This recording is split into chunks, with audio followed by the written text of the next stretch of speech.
Meeting of the Ann Arbor City Council. If you're able, please rise and join us for a moment of silence, followed by the Pledge of Allegiance.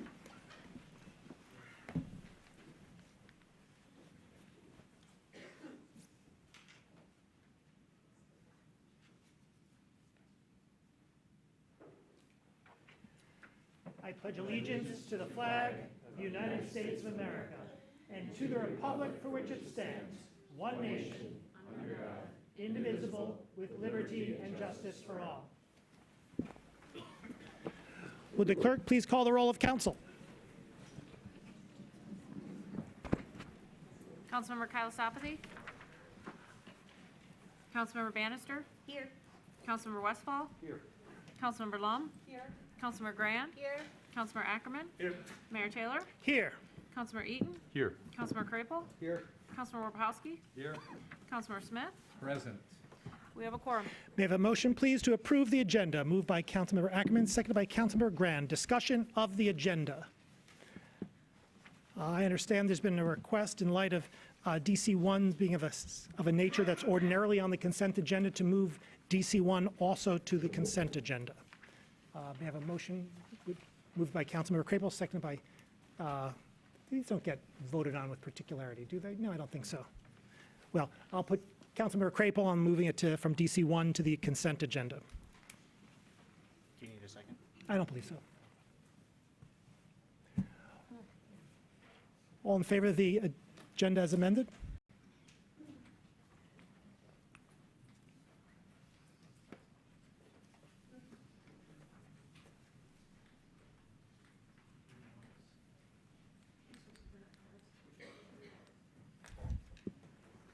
Raise your right hand and repeat after me. I, and state your name. Solemnly swear or affirm. That I will support the Constitution of the United States of America. The Constitution of the State of Michigan. And that I will faithfully discharge the duties. Of the office of City Council Member. For the City of Ann Arbor, Michigan. According to the best of my ability. Congratulations.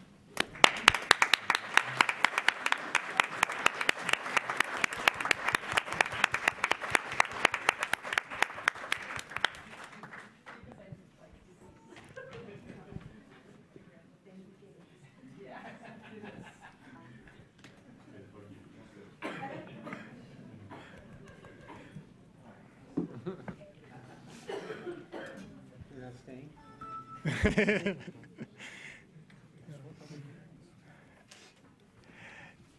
Excellent. Moving along, resolution electing 2018 Mayor Pro Tem and establishing order of succession for acting mayor, moved by Councilmember Ackerman, seconded by Councilmember Smith. Discussion of this untitled motion, Councilmember Smith. I'd move to insert the name of my colleague, Councilmember Chuck Warpowski, to serve as Mayor Pro Tem in this resolution. Is there a second? Second by Councilmember Grand. Discussion of the amendment. All in favor? Aye. All opposed? The amendment is approved. Further discussion of the motion. All in favor? Aye. All opposed? It is approved. Do we have communications today from our city administrator? We do, Mayor. There is an attachment to the agenda on deer management planning efforts for this year that contains the information most of our citizens would want, and I encourage them to read that. However, in the interest of time, I'm going to ask Mr. Yupi to come up. Earlier today, I notified council and then sent a memorandum concerning the emergency condition that exists with our water treatment plant. So I'm going to let Mr. Yupi explain the circumstances, and then because of the nature of this and its potential impact, I offer him to respond to any questions that you may have. We have two raw water lines that run from the river up to the treatment plant for supply. I don't know if your mic's on. And it's green. And one of the two lines has ruptured. Crews have been working with that line since Saturday, trying to isolate it. They were not successful in isolating it from the other line. We have brought in an outside contractor to perform what is called a line stop, which would provide the isolation without using valves. As of this afternoon, the line stops were not completely successful. Staff is continuing to work on isolating it so they can repair the break. Right now, they have made some progress, and we remain cautious that they will attempt to repair the break tomorrow during the day. If they are not successful, our alternative is to turn off the water plant and run off of stored water. We can do that under a normal demand day like we're seeing now for about a day. But if we go into that condition, we'd ask for voluntary water reduced use restrictions, and we could stretch that to 2 to 3 days if we need to, which should be more than sufficient to complete the repair. Questions for Mr. Hubie? Councilman Rackman? Thank you, Mr. Hubie. If I heard Mr. Lazarus correctly, this is one of 2 lines that feeds the water Yes. treatment plant? What's the diameter of this pipe? The one that is broken is 24. The one that is supposedly redundant to it is 42 Okay, inches. thank you. Are we learning that perhaps 2 redundancies isn't enough for such a critical piece of infrastructure? It's very typical in the water industry to have double redundancy. The issue is the age of the valves. They're over 70 years old. And so as part of this repair, the follow-on would be to go back and replace valves. As we're looking at the capital improvement planning process once again this year, is there opportunity, or would you look to council for guidance to budget another option? I mean, if the age of these valves are both reaching 70 at once, is there benefit in a wholly new line, much younger in age? It would be a cost issue. It would be tens of millions of dollars. These lines run cross-country from Barton up through the woods, through the parks, and into the plant.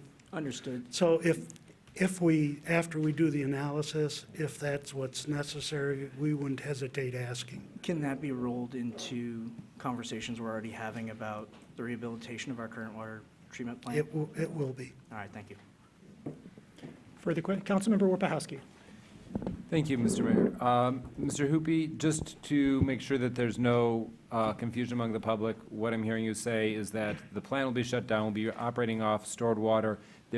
No water will be delivered to households or ratepayers that has not been treated. The water source is safe. We just need to do a shutdown of our treatment while we fix this, but everything that goes to ratepayers will be safe. Correct. We would only deliver treated water. Thank you. Councilmember Lum. And how will this information be disseminated to the public, and how If will the park we- be updated? If we go to that extreme of asking for voluntary water reductions, it would be done through a code red and other media outlets.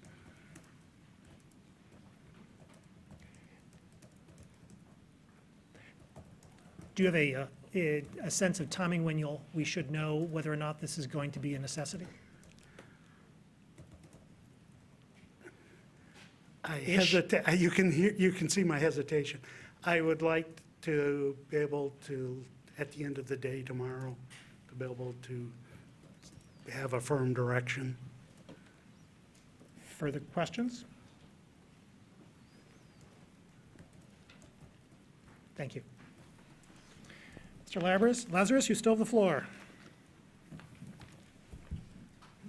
I have nothing else under the communication section, but I do have an introduction, which I Excellent. will work around.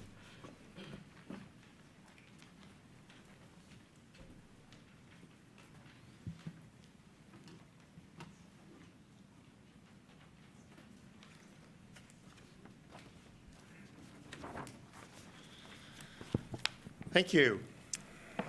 Being proper stewards of the city's resources is one of the fundamental requirements of an effective city government and builds trust with the public that it supports.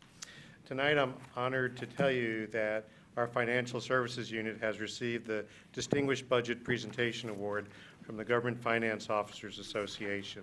The recognition from GFOA celebrates the extraordinary commitment of our finance staff to the values of accountability, commitment to excellence, integrity, stewardship, and teamwork that lie at the core of our organization's strategic plan. In an age where public confidence in government is sometimes shaken, the actions of our financial union continue the Ann Arbor tradition of building trust within our community. I've looked forward to this opportunity to recognize Mr. Crawford and his team's achievement publicly and offer my heartiest congratulations and appreciations to them for continuing to lead the way in delivering exceptional service to our city. In recognition, I'm going to provide Mr. Crawford and his team with City's Challenge Coin, which carries with it the inscription of Public Service Excellence, which they truly epitomize.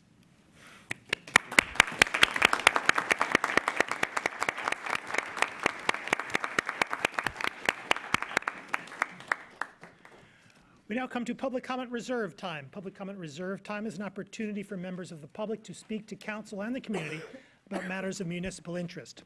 To speak at public comment reserve time, one needs to sign up in advance by contacting our city clerk.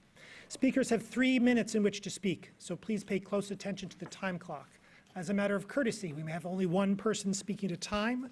Speakers are not authorized to delegate their time to others. And finally, if you require assistance in speaking before council, we'd be delighted to provide it to you. Our first speaker today is Tom Stolberg.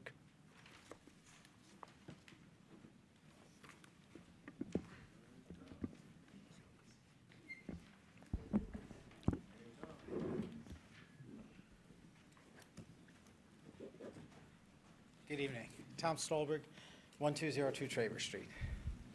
I'm here to talk about a new development that's going to come before you very shortly at the corner of Hoover and Green. And it's actually like a whole block between Hoover, Green, Brown, and Davis. It's going to be a 4-story mixed-use building in an area that's it's right in the athletic campus area, right across the street from some U of M buildings there. Right now, the property is multiple small sites. There's some R4C, some C2B, and this is going to come before you as a C2B application. So there's going to be some retail on the first floor and apartments above there. And so under the C2B zoning, it's looking at a maximum of 200 FAR. And the project that's going to come in is going to be just underneath that.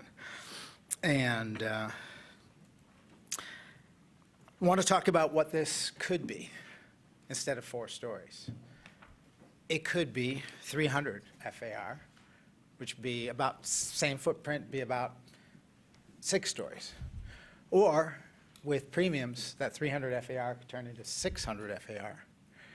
So let's double that. Now, that's not automatically going to happen because, you know, if you add units, if you add, let's say you add, go from 200 FAR to 300 FAR, you're going to add maybe 80 units. You'd have to have more parking. I know we're giving away parking variances like candy after Halloween, so maybe you won't have to have that much space given up for parking. But there's going to be some parking, so what do you do? So maybe they can't achieve quite that FAR unless they make the building narrower and even taller. So we've gone from possible of 12 stories to even taller with a narrower footprint because there's a zoning category that has no height limits. It's only based on the FAR. And this would be, like I said, right next to the athletic campus. So that zoning category, if we create a precedent later tonight, that zoning category of C1AR could put a building here. How many stories? We know 12 stories, more. And by making it more slender, you can put more parking. So it is totally achievable to have a D1 height building, taller than most D1 buildings, outside of the downtown area, if we start using C1AR in areas that are not near the campus central business district, not where they were intended to be. And I need you to think about this in that location and in every ward. If we're going to call places campus just because we feel like calling them campus, then we have welcome to your neighborhood. Welcome, coming to a neighborhood near you, downtown height buildings in every ward. Thank you. Thank you. Our next speaker today is Trustee Angela Davis. Trustee Davis, my apologies with respect to the error on the agenda. That's been corrected on the web.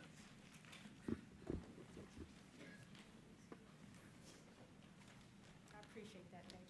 Thank you. Angela Davis, 2073 Garden Circle.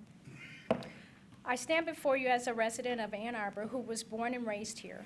My mother was born and raised here. My grandparents owned the iconic DeLong's Pit Barbecue Restaurant for over 45 years. We have, like so many other original Ann Arborites, have seen more changes to this city than we care to identify.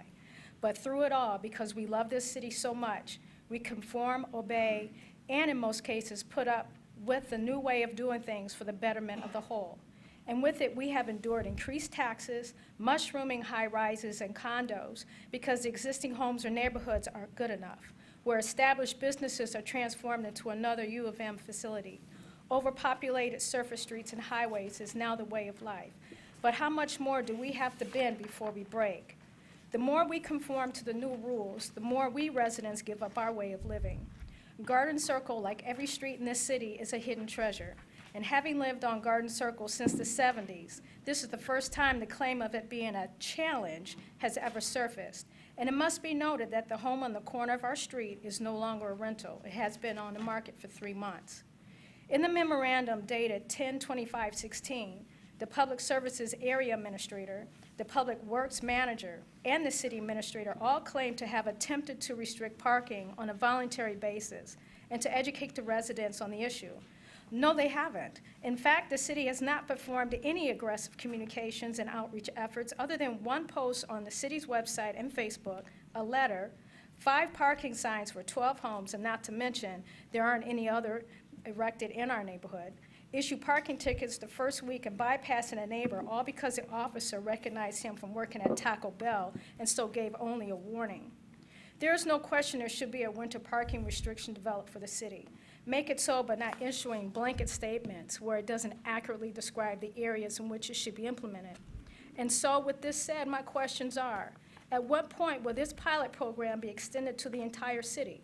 With no communication disseminated to reveal the results of said program, should we, the guinea pigs, continue to go along with the inconvenience of rearranging our vehicles and tell our guests, oh, I'm sorry, you can't park here after 10 p.m. when there's no other place to park safely at night, and especially when there's no snow in sight? My voice is only one voice, with many residents on Garden Circle whose average age is 93 are behind the scenes and are depending on me to stand up and speak up on this issue. And by the looks of it, nothing else has been discussed on behalf of our Ward 5 councilman that he has our best interest in this matter. So in essence, all that has been presented here tonight and in my visit this past February in writing and now verbally has been in vain, as the city government, as I know, will always proceed as usual.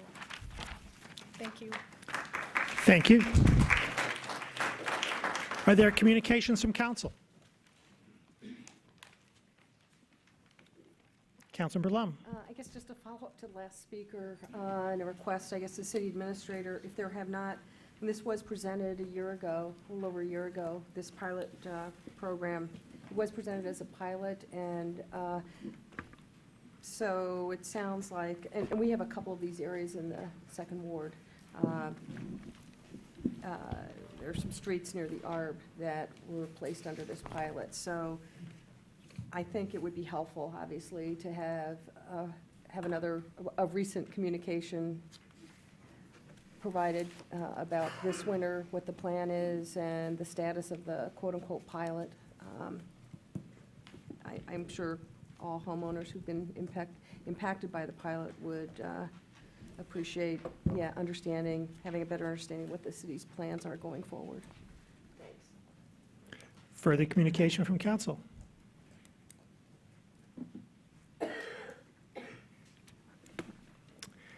I'd like to request confirmation of the following appointments that were presented to council for consideration on the November 9, 2017 regular session To the Commission on Disability Issues, Nicholas Kozneliak, Matthew Solomon.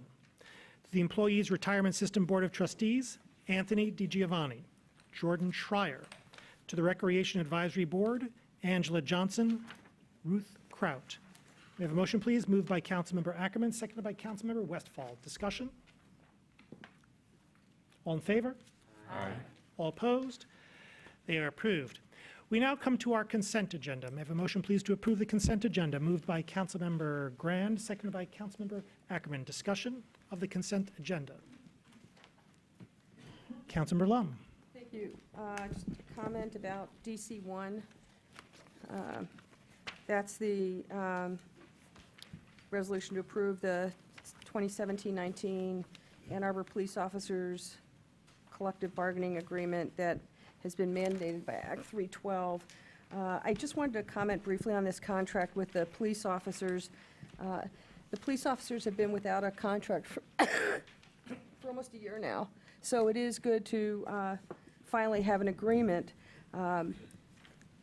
It would have been nice if the parties could reach an agreement without the need to go to arbitration, but that didn't happen, and what we're approving tonight is the result of the Act 312 binding arbitration process that is mandated by the state for public safety officers. The terms of the 3-year agreement are reasonable, but one aspect of the contract that's disappointing to me is that it does not include moving to the dual hybrid pension plan for new hires that we recently adopted for other city employee groups. Effective at the beginning of 2017, non-union new hires and new hires in some of the union groups are on a new hybrid pension plan structure that ultimately will reduce the city's pension volatility and risk. That reduction in risk and volatility is an important protection for Ann Arbor taxpayers, and it's disappointing it's not in this agreement with the police officers. Thank you. Further discussion of the consent agenda? All in favor? Aye. All opposed? The consent agenda, including DC-1, is approved with 10 council members present, all voting in the affirmative, thus satisfying the 8-vote requirement with respect to CA2 and DC-1. We now come to a series of public hearings. Public hearings are opportunities for members of the public to speak to council and the community about specific items on the agenda. To speak at a public hearing, you need not have signed up in advance, but your speech must relate to the specific topic of the public hearing. Speakers have 3 minutes in which to speak, so please pay close attention to the time clock. As a matter of courtesy, we may have only one person speaking at a time, and if you require assistance in speaking before council, we'd be delighted to provide it to you. I'll observe a couple of things before we get started with respect to public hearings 1, 2, and 3. First is that these hearings are continuations of public hearings at our last meeting. As I stated at the opening of the public hearings at our last meeting, these public hearings that we're holding today are a continuation. Therefore, if you have spoken at one of the prior public hearings, if you spoke at a prior public hearing, say with respect to the zoning, then it is not proper for you to speak again with respect to the zoning. If you did not speak with respect to the site plan, you are free to speak with respect to the site plan.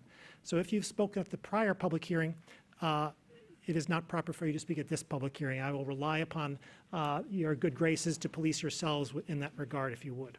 Finally, with respect to public hearings 1, 2, and 3, I will observe that the petitioner has requested that council hold off that council again postpone both the zoning, the site plan, and the brownfield plan, all with a view towards looking to see whether there are modifications that they wish to offer with respect to the site plan.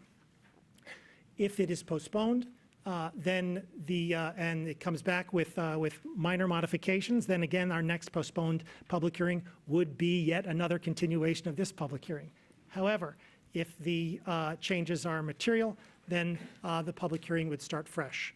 I'm afraid I can give you no more guidance than that as to whether or not it is wise for you to speak tonight or to hold your fire or hold your bouquets for the next public hearing. Public hearing number 1, An ordinance to amend Chapter 55, zoning of 6.4 acres from PUD, Planned Unit Development, to C1AR, Campus Business Residential District, with conditions. 1140 Broadway rezoning. Is there anyone who'd like to speak at this public hearing?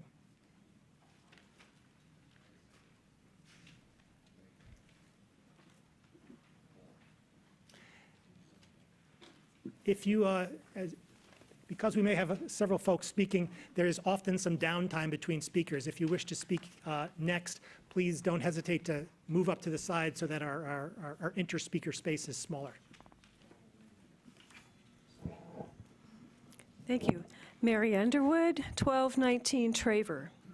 And Council, thank you for the opportunity to speak. This whole dragged-out fight seems entirely unnecessary. We're all in support of responsible development of 1140 Broadway, and who could argue with goals of increasing city density and reducing auto traffic? But please don't confuse opposition to the current proposal with NIMBYism. We want something here.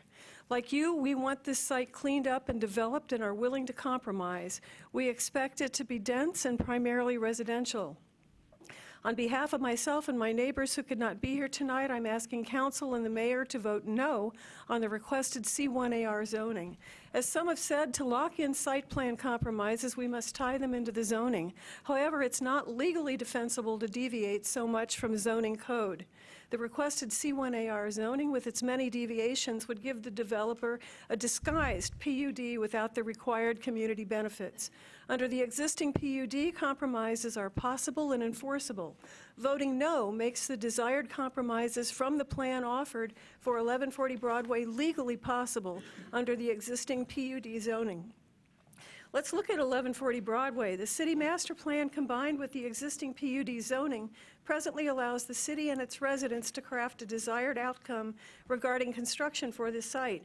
How can that work? Well, let's look at what's being planned for the Glen Ann project. The same consideration is what we're asking for. Hotel space is not in the plans for Broadway, so not everything here applies. But let me find a few points that match our situation. In Section 3, Findings C in the draft, it says, it's in the best interest of the surrounding properties in the city of Ann Arbor that the developer clean up environmental contamination on the site to provide retail and restaurant space. It goes on about creating quality apartments and hotel rooms. And then the project will have a beneficial effect on and will not adversely affect the surrounding properties or the city in terms of public health, safety, or welfare. And Section 3D under findings calls for the reuse of an existing vacant site which contributes to the desired character and form of an established neighborhood by providing a transition from single and multifamily residential structures in the Old Fourth Ward to the large U of M buildings. This is what we in Lower Town are asking for. This is currently a blotted light. It benefits a lot. It benefits no one as is. Development's desired. A well-built, thoughtfully designed development that looks as if it belongs there is highly desired by current neighbors. Realistic accommodation of car parking is a necessary compromise, as is adding real mixed-use space. 1% doesn't do that. Please vote no on this rezoning. Vote no on the plan. Thank you. Thank you.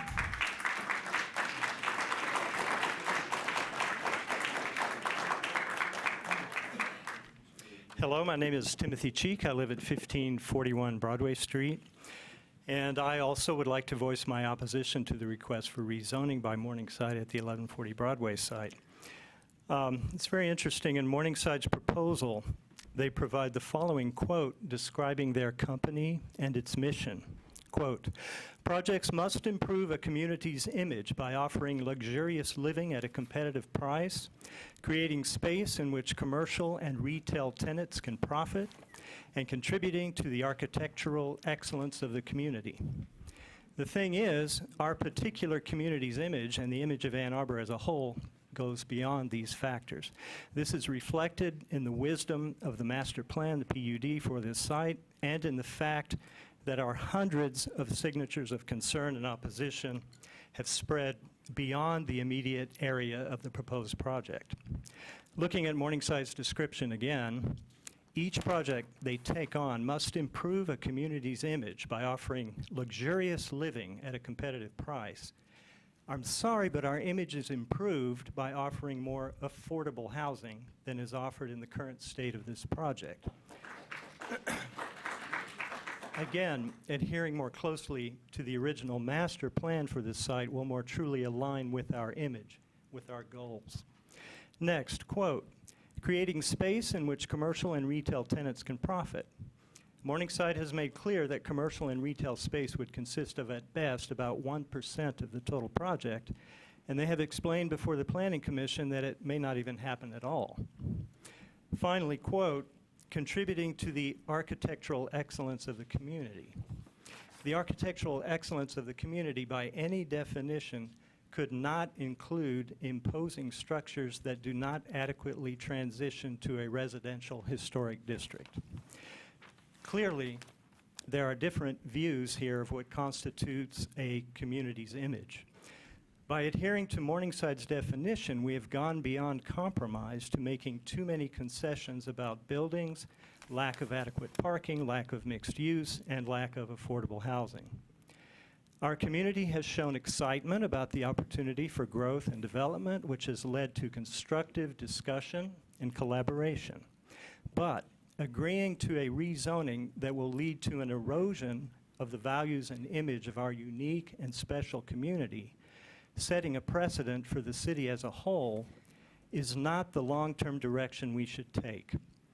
Morningside's online site also states that it operates its business by fostering and respecting the visions of community leaders. Working more within the vision of the original master plan, then, makes the most sense all around. Thank you. Thank you.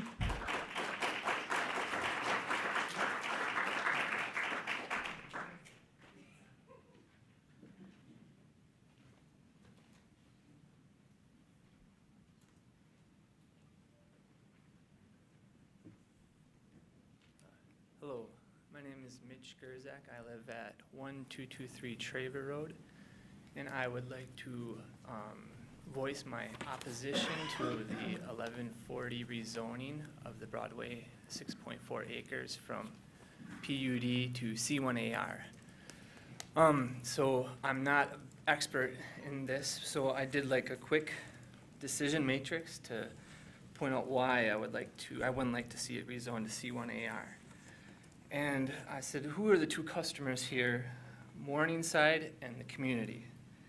So first, I looked at Morningside, and they have one proposal for C1AR, but I haven't seen a proposal for PUD. So I'm kind of confused as to which is better. Density, I think more density is better for the community, and C1AR would have more density, PUD would have less. But getting into percent retail or mixed use, PUD requires more, C1AR requires less. Right now it's less than 1%. Affordable housing, PUD requires more, C1AR requires less, it's around 2.5%. Parking, PUD requires more, C1AR doesn't have restrictions, so that also is better for the community. The Traver Creek Greenway, I think right now we're spending or proposing $55 million to improve the Allen Creek Greenway, which is underground right now. But right now we have a good opportunity to preserve a natural greenway that already exists. So PUD is better at that because it involves or allows for community input. Height restrictions, PUD has them, C1AR does not. And then building material, PUD allows the community to voice, C1AR does not. So just real easily, I went and did the judgment, and I say I have 7 pluses for PUD and 1 plus for C1AR, which is the density. And for Morningsides, it seems to me that they went ahead and made a proposal for C1AR, but I have never seen anything or what it would look like with PUD. So it's hard to make a decision really because there's no baseline, so I'm kind of confused. So what I would like to see even before we vote, or what I would need before I voted, would be what are we starting with, and then why does Morningside want to move to C1AR? So that's kind of this big question mark that I don't understand. But from a community, I think is really clear that we should try to preserve the PUD. And that's all I have. Thank you. Thank you.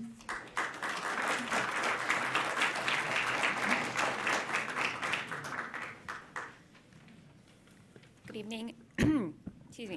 My name is Lisa Leininger, and I live at 1407 Broadway. I work at Michigan Medicine, and I consider myself very fortunate to be able to walk to work at the main hospital every day. In fact, when I first met my husband, he was already living in the house we now share, and one of his many attractive qualities was that he lived within walking distance of work. I know that Ann Arbor is sorely in need of more housing, particularly affordable housing, and I welcome the opportunity for more people to be able to live within walking distance of the hospital and downtown. That being said, I do not support the request for rezoning. My husband and I attended the city council meeting on November 9th and were struck by the number of people who seem to think the two options are, 1, approve the rezoning and build the development as proposed, or 2, build nothing.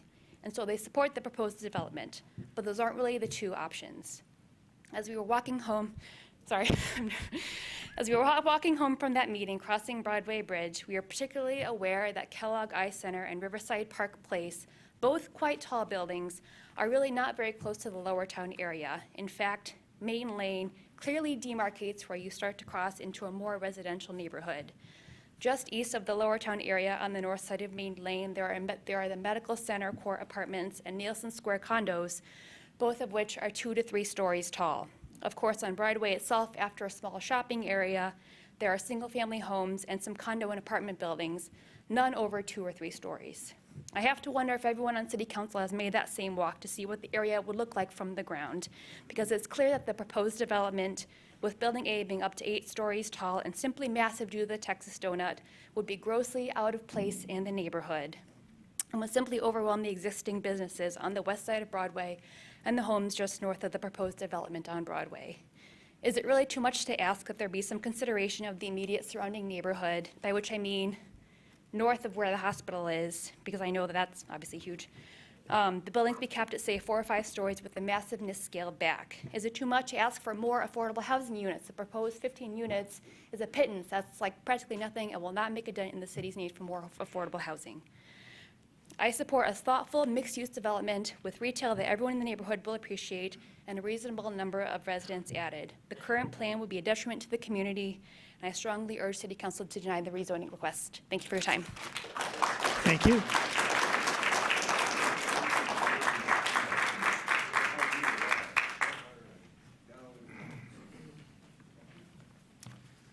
Good evening, City Council. My name is David Sturza. I'm a Ward 1 resident at 1515 Pontiac Trail. I'm going to make my comments pretty brief, but I'm also going to have a specific ask. So I come at this development with about 10 years of experience working in economic development, first at the state level and now in the private sector. I've done a lot of negotiating on deals, industrial, commercial, residential, and I learned 2 things. You probably know these same 2 things, but I want to remind you of these same 2 things. Anytime a developer or a project tells you that they're the only game in town, you can pretty much bank on the fact that that's not true. And I can also tell you from experience that when you trade away bargaining power early on in a development process, your constituents are probably going to be unhappy with you at some point down the line. And my fear is that that's what's happening here tonight, is that we're looking at trading away not just your bargaining power, but mine and the rest of the constituents in Ward 1. I think it's a unique opportunity where council doesn't actually have to deal with, is this neighborhood pro-growth or not pro-growth? I know that's an issue that's been pretty topical as of late. I also know that it's a unique opportunity where we don't have to deal with a building that many in the community may not like simply because it's as of right, because of the way the zoning was originally designed. We actually have an opportunity to take a stance and advocate for something that's truly in the community's image. So I just want to remind you of these 2 lessons and simply ask you tonight to please not give away your bargaining power or mine, because this project, well, in the right direction, leaves a lot to be desired. Please consider that. Thank you. Thank you.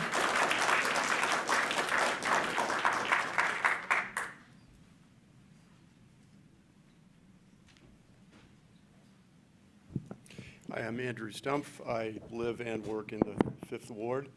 And I just wanted to say a couple of words in favor of this development. And I guess I want to talk a little bit just really about the process.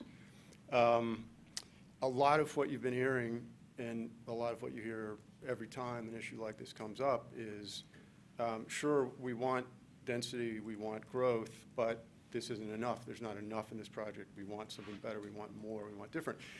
And the T-chart we're comparing is not actually between what's on the table and what we would choose if we could choose everything we wanted. It never is. We're talking about a commercial development. We're talking about what can be built and what can be done. And the risk, of course, obviously, is that we say no to this and we return to what we have had for 10 years, which is sort of a weed-choked lot surrounded by chain link fence. So I think it's just good to keep in mind what are realistic choices between, potentially. Better is always better, but at some point, somebody has to reach a decision, up or down. Are we going to go this route? Are we not going to go this route? And I sort of trust the process, and I trust the city council. And another point on that process issue is that at some point there has to be some finality and some fairness to the process. If one keeps coming back at every point and saying, well, we maybe could do it if you change this, or we can maybe do it if you change that, and we never reach a final point, we lose credibility with our conversations with developers and anybody else the city is going to be working with. And I think as a result, if somebody has objections to the way something looks, the earlier in the process, the better. And once it gets to a certain point, what we're risking is we're risking the credibility of the city in talking to developers. And that credibility, I'd propose, is a city asset. And it's a city asset that, that is susceptible to being squandered. And I would suggest that I'd prefer to not see it squandered. Thank you. Thank you.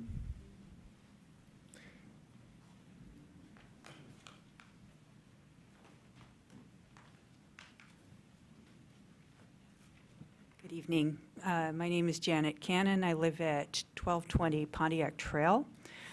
I just would like to address two things. As I understand it, this zoning change, my one concern is the affordable housing that we've been talking about. I have understood that the small amount of affordable housing that would be required in the zoning change is also contingent on the construction of the final building, or perhaps the third building. I'm not entirely sure of the exact details, but as I understand it, the developer will begin, and then if it's sold, he will continue in the different parts of the plan. And is it correct, perhaps I'm wrong, but if we leave the small number of affordable housing for that final development, especially in a time when frankly, the market is going to be pretty uncertain, and this is just a personal opinion, but when I hear things like tax plans coming up, I'm wondering if a lot of students and people are going to be really looking for rentals at the same rate. Already we're seeing a decline, and I rent part of my house. I've discovered it's pretty difficult to find tenants. They seem to have all that they want. So that's just my personal experience. The other thing that concerns me is the commerce. It would really be wonderful to have more commerce, and if that is part of what is normally expected in the plan that was developed at taxpayer expense and with a lot of input from the community, if the zoning that we currently have there would require a little bit more commercial, and would be, how would you say, the other concern I'm thinking about is for the existing commerces in that little strip on Broadway. We have several people who I think are resources to the community, and I've understood that the grocery store has already lost its lease from the same developer. So if the fact that he's not going to include very much retail in his building plan, but rely on redeveloping or upgrading what's over there, that means that people like Eurist, the really wonderful pottery studio and neighborhood stores are really going to be at risk and they'll be pushed out. So that's what I'm thinking. Thank you very much. Thank you.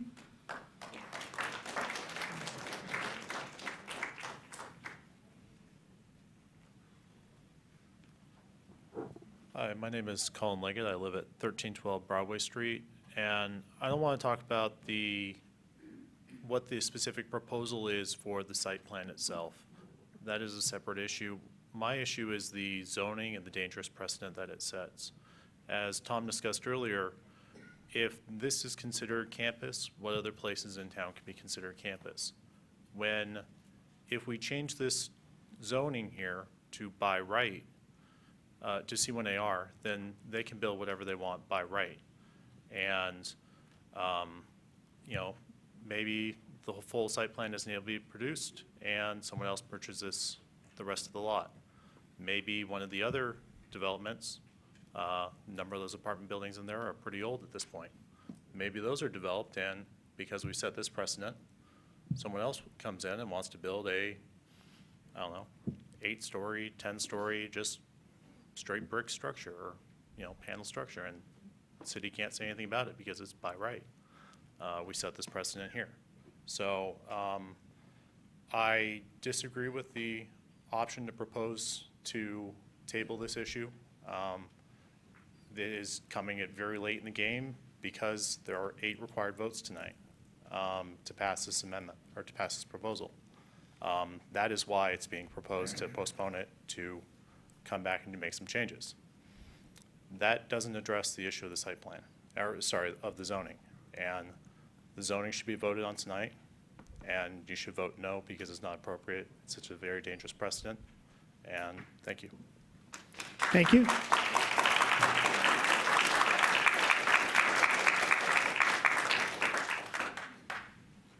Hello, Mr. Mayor and Council. My name is Pat McCauley. I live at 1418 Broadway. I was going to go on, at some length about the horrors of opening Pandora's box of C1AR, is that right, correct, the zoning? But Tom and Cullen here have articulated those points probably better than I could. I do think that tonight we should not be postponing the zoning vote on this portion of this. There's nothing to be learned, I don't think, C1AR versus PUD or whatever other type of zoning might be appropriate for this site. There's nothing else that the developer can do with the site plan. I believe that's what the delay was for, was to change the site plan. We should go forward with the vote tonight, and C1AR is just not appropriate for this site. So please, please vote no and keep the PUD zoning. Thank you. Thank you.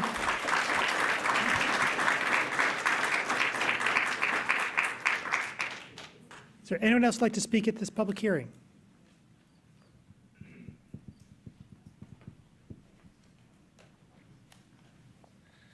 Good evening, John Rennie, 710 Indianola. I wrote something. I'll just try and make it brief. Anyways, about a decade and a half, I was sitting on the Bay Bridge, California, waiting about 2 hours to get about 1,000 feet in front to the bridge, and it was blocked all the way down. So back in 2008, I bought a place on the north side of town, which I didn't know anything about, and I always thought that section, that empty lot or something, the area will be complete when that is filled in. I'm against changing the PUD. But my understanding is the PUD does not restrict actual building, but it does allow oversight, and we definitely need mixed use there. And I think that's really important. I think it's a logistical nightmare because the Broadway Bridge is a Pontiac Trail coming in, Plymouth Road coming in. You have 2 major developments at the end of DeVaron on Plymouth Road, or Pontiac Trail, and Nixon that have not been built yet. You have those funneling traffic into town. When the Broadway Bridge gets blocked up, as it already starts, then you have backups through town, into town, downtown as well. You have people blitzing through neighborhoods. That's not a good scene.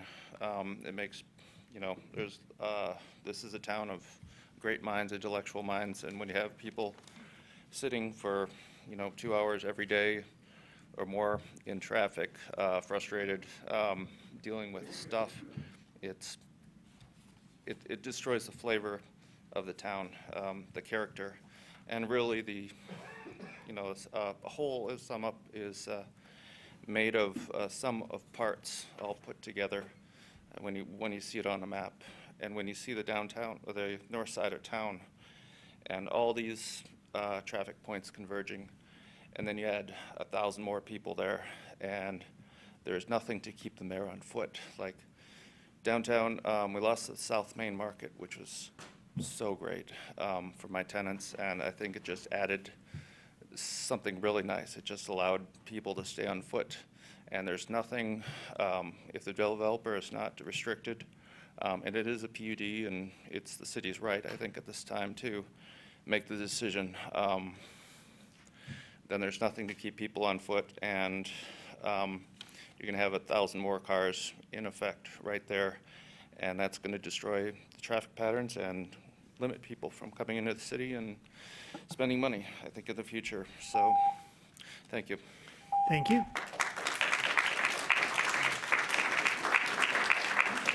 Is there anyone else who'd like to speak at this public hearing?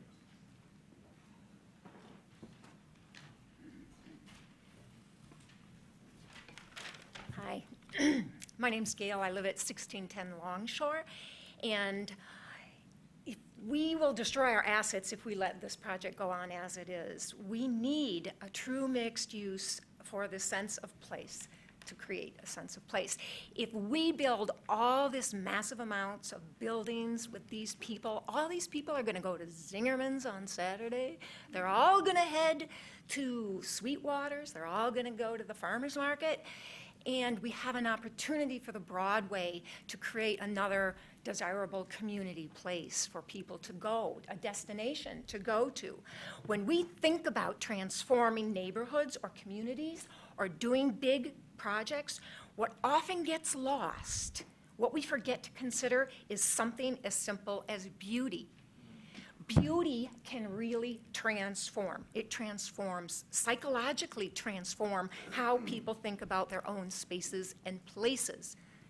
Ann Arbor is already a great place to live, and we want it to continue to communicate a great sense of place, which is a fundamental value to people everywhere. Sense of place is what the average person recognizes instinctively. We all know it when we see it. It's like a piece of art. You know it's good when you see it. It works. Unfortunately, this project doesn't communicate that. Poor design choices are the problem with this project. The design of the buildings and layout just don't work for the neighborhood, the history of the location, or the transitional nature of this site. Lower Town can easily become a destination where you want to live, where you want to hang out, gather with friends, and good design can do that. Design that is personable and doesn't ignore the human aspect of living and working here. The quality of the project form itself doesn't reflect Ann Arbor standards for friendliness, uniqueness, our intelligence, our welcoming worldview. It's not the visual picture I get when I look at that. It's more like a collection of business offices is what it looks like, something you'd find in Southfield or another building full of doctors' office clinics. Like, we all have good feelings about that. It's just really not appealing to live in a neighborhood that has that kind of vibe. It doesn't say, hey, let's get together with our neighbors and grill on the back deck. What the design of this project promotes is more like, stay inside, don't bother anyone, just get where you're going. Our surroundings, our visual environment really affects our spirit, how we move in the world, and how we relate to and communicate with others. It affects our sense of well-being. I will tell you for sure that it is the design of this project that has garnered such resistance. Good design will double your profit margin. Thank you. Peter Allen told me last night. Thank you. All right.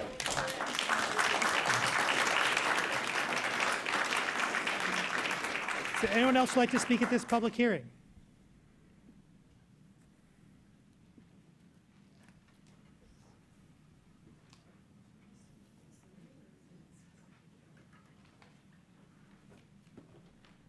Rita Mitchell.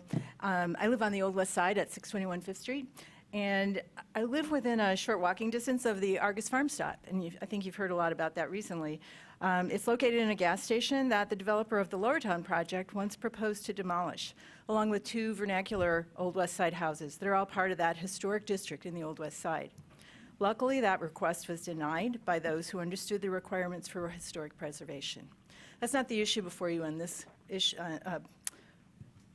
decision tonight, but I'm raising the point because many have requested the kind of walkable local retail that's offered by the Argus in the Old West Side in the Lowertown neighborhood. It's just one of those ideas that will serve not only a large number of new residents proposed for the location, but also the existing residents in nearby homes, apartments, and dorms. You've heard that people want this site cleaned up and developed, and they're willing to compromise. We expect it to be dense and primarily residential, but it should have retail that also supports the community, and you've heard about that kind of community feeling. I'm asking you to vote no on the requested C1 AR zoning.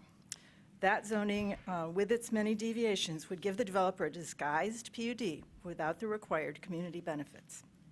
If you vote no, it makes the desired compromises for 1140 Broadway legally possible under the existing PUD zoning.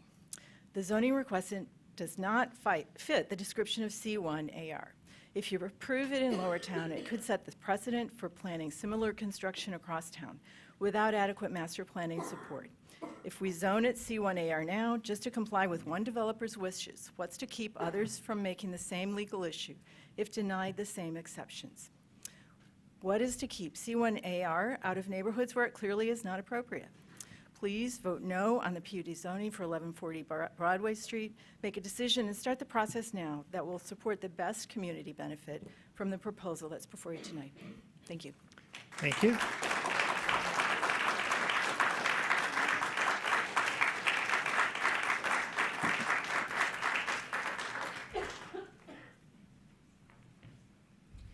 Hi, my name is Jessica Lita.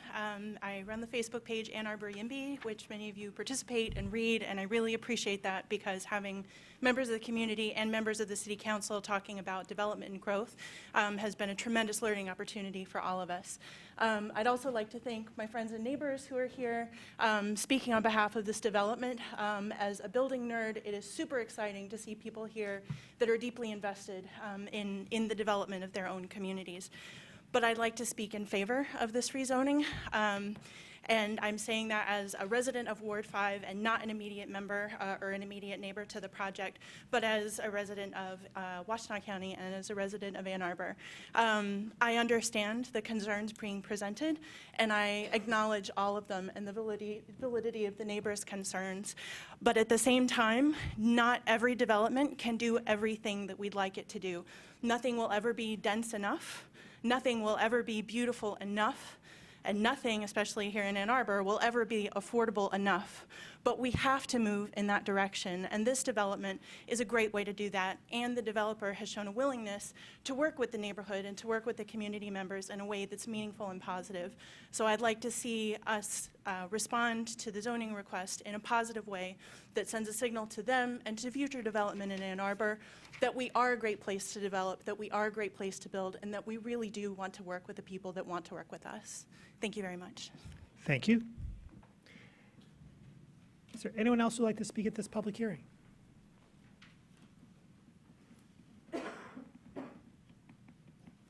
Seeing no one, this public hearing is closed. Public hearing number 2, resolution to approve 1140 Broadway planned project site plan and development agreement with modifications to Chapter 62 landscaping and screening. Is there anyone who would like to speak at this public hearing?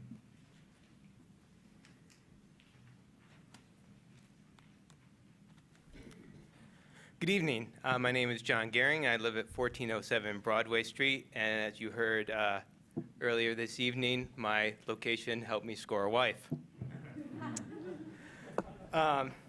This is the second time that I came here not planning to speak and then being inspired to speak. So my first bullet was on the zoning, so I guess this is bullet number 2. And again, I find myself inspired to speak due to just to make a brief response to other comments, comments that we just heard and heard a little while ago, which were made in the zoning portion, but I think are equally applicable to the site plan. The notion that, one, if this city council does not bend to this developer's request, that somehow this is signaling to other developers that Ann Arbor is not a place to come. I do not see any possible way that any developer could look at the developments made in this city and think that city council is not willing to work with developers. That notion is ludicrous, and that notion is laughable. Developers are going to come here. Developers will still be here. Developers will still want to work with Ann Arbor if we simply allow our voices to be heard and allow our concerns to be reflected in the ultimate end of the project. And then the other thing I just wanted to add is that it struck me as just highly, highly interesting that the attorney for the developer was vociferous at the last meeting that that vote had to take place that night. And now, and I think we all know what the reason is. And the reason is that people walked into the last meeting thinking it was going to require 8 votes, when in fact it would only require 6. And now, once again, we're to 8. I mean, I don't think I have to say it, but I will. The delay is to try to convince people to rescind objections and to get back to 6 votes instead of 8 votes. Thank you. Thank you.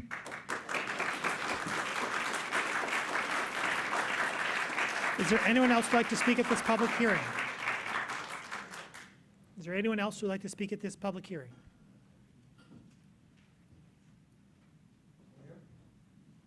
Please. My name is Robert Peipenberg. I live on Longshore.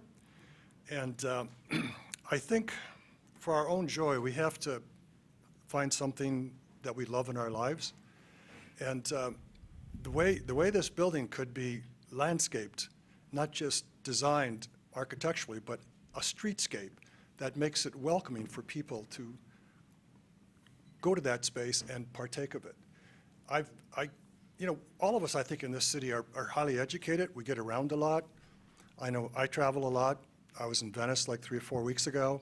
Well, I was in Virginia this week and just saw some small town stuff that had so much ambience through the landscaping on the site and placement of the site that I couldn't believe it.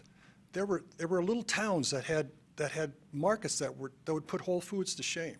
And if we could get that kind of energy in our sites and in our buildings, I think we would help our city out a lot. And people talk about beauty, and we get that through design. We get that through landscaping and site placement. And when we have a site like this, it's historical. It was the center of our city at one time. And when I look at the blueprints, the center of that site is now an intersection of roads. And it should be a fountain or a town square. You know, it should be landscaped and adjusted to that so that people will come into it and use it. And when I was in Venice, Venice was so crowded, but it was just interesting to walk around and be in that space. Same with Rome when I was in Rome a while back. So a lot of us here in Ann Arbor are educated and we're very sensitive and we understand the deeper meaning of place. And if we can keep these sites, we have 150 parks, but we need to keep more stuff downtown. We don't even have a green space downtown. But a mass like this that's insensitive to its site, it's right to the street. I think the parking garage that U of M has in front of the eye clinic there is probably the best looking thing on Doctor's Row, where they call it Dr. Ghetto Row. Maiden Lane has got that handle on it too. But we can't keep doing that. And you people knocked it out of the park when we built that bridge, Broadway Bridge. It's a beautiful bridge. You know, and you got some flack for that because people wanted to spend some of the money for the police department and whatever. And you stood up for the dam, and you gave us the Cascades. These are beautiful things in that area. And however it gets developed across the river there with DTE, you know, this could be an awesome place. And we've got to take care of how we use our sites differently and aesthetically. Thanks. Thank you.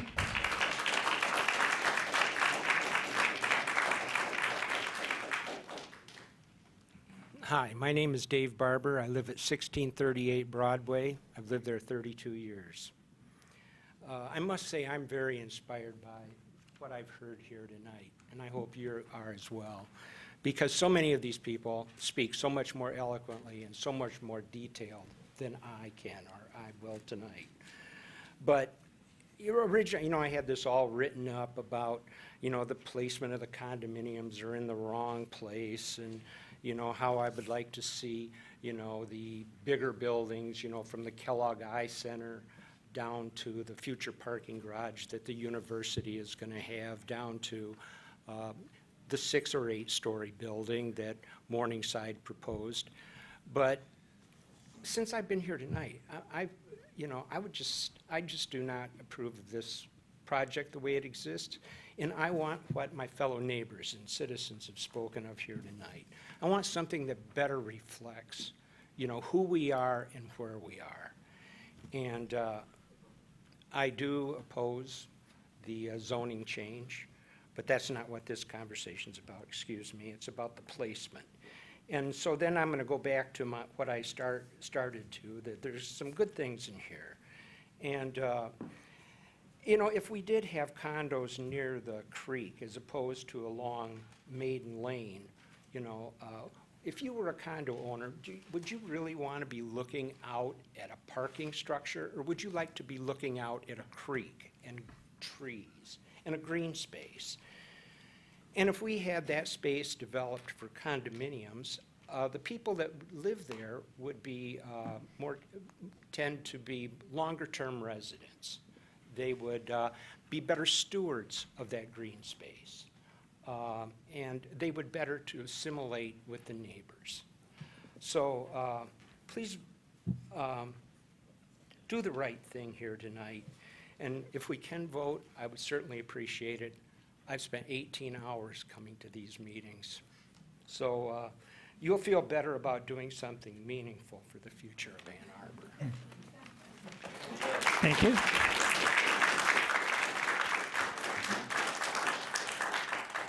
Anyone else would like to speak at this public hearing?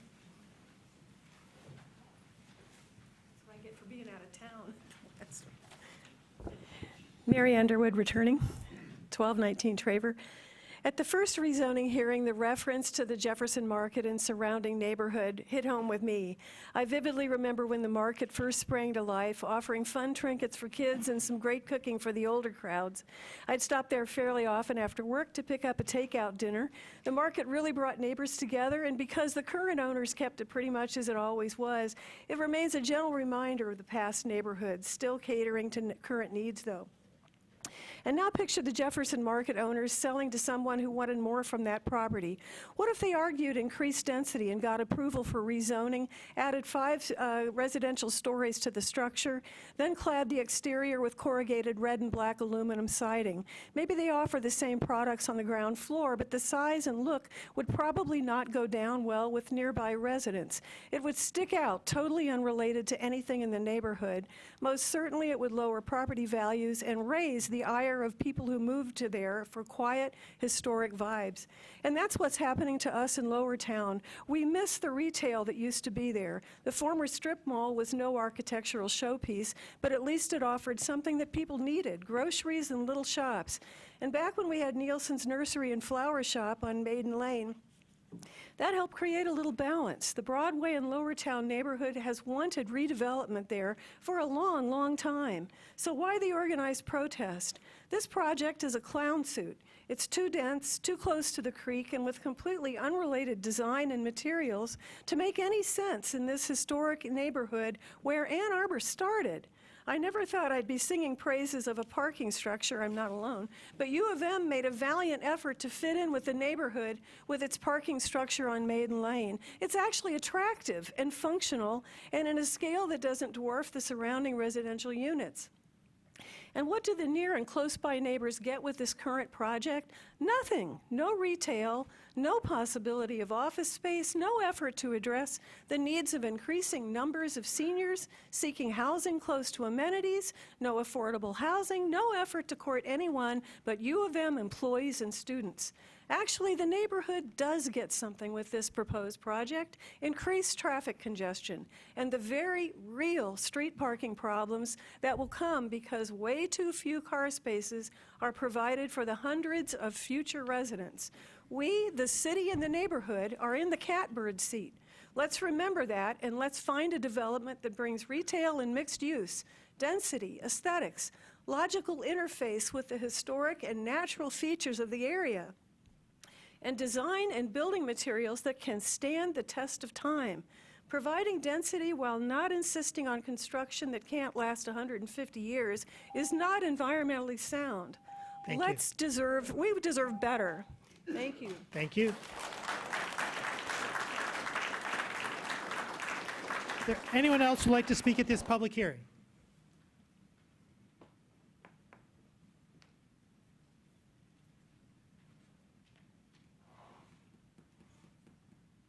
Seeing no one, this public hearing is closed. Public hearing number 3, resolution to approve the 1140 Broadway Brownfield Plan. Is there anyone who'd like to speak at this public hearing?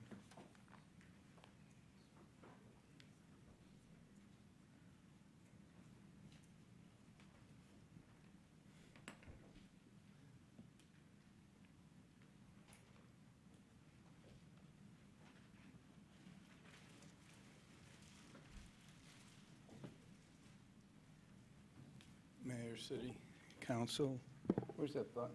There, that is cool.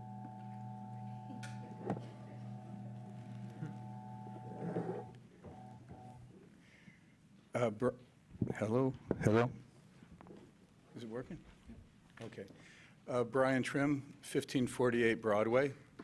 I want to thank you for the opportunity to come and spend this quality time with you all again tonight. I am hoping, though, that we're not here until 11:30 like we were the last time. And I also hope that I won't have to come back for a postponement. As it pertains to the brownfield, I want to point out that this issue occurred 15, 20 years ago, and it did not compel immediate cleanup by the state or the local government at that time or since. And I feel if we use that argument to say, well, you know, the site's polluted, we all want to clean the site up. None of us want it to transition into the river. Yet that is not a valid argument to say, if we don't do it now and if we don't accept this development plan, it will never happen and life will cease as we've formerly known it here in Ann Arbor. It's simply not true, and I feel it's a disingenuous argument. You know, waiting a while longer to clean it up, if that's what it takes, I think is the responsible thing to do, and not to use that as a linchpin to compel the acceptance of this development scheme.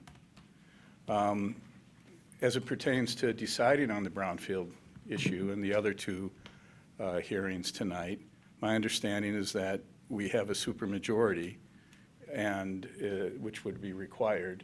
And in all fairness, I'm going to ask that that same supermajority standard be applied to whether or not you postpone this hearing or not.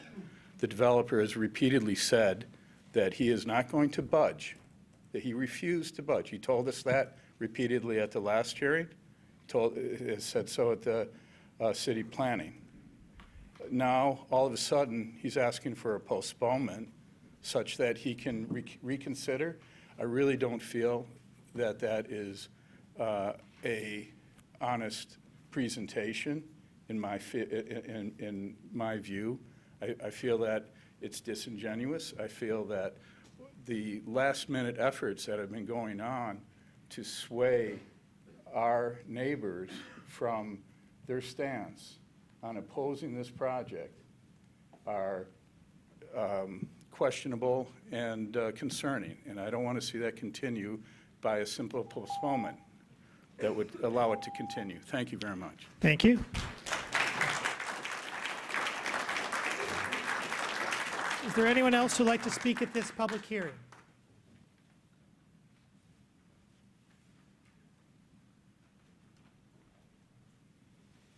Seeing no one, this public hearing is closed. Public hearing number 4, resolution to approve Weber Site Plan and Development Agreement 2857 Packard Road. Is there anyone who'd like to speak at this public hearing?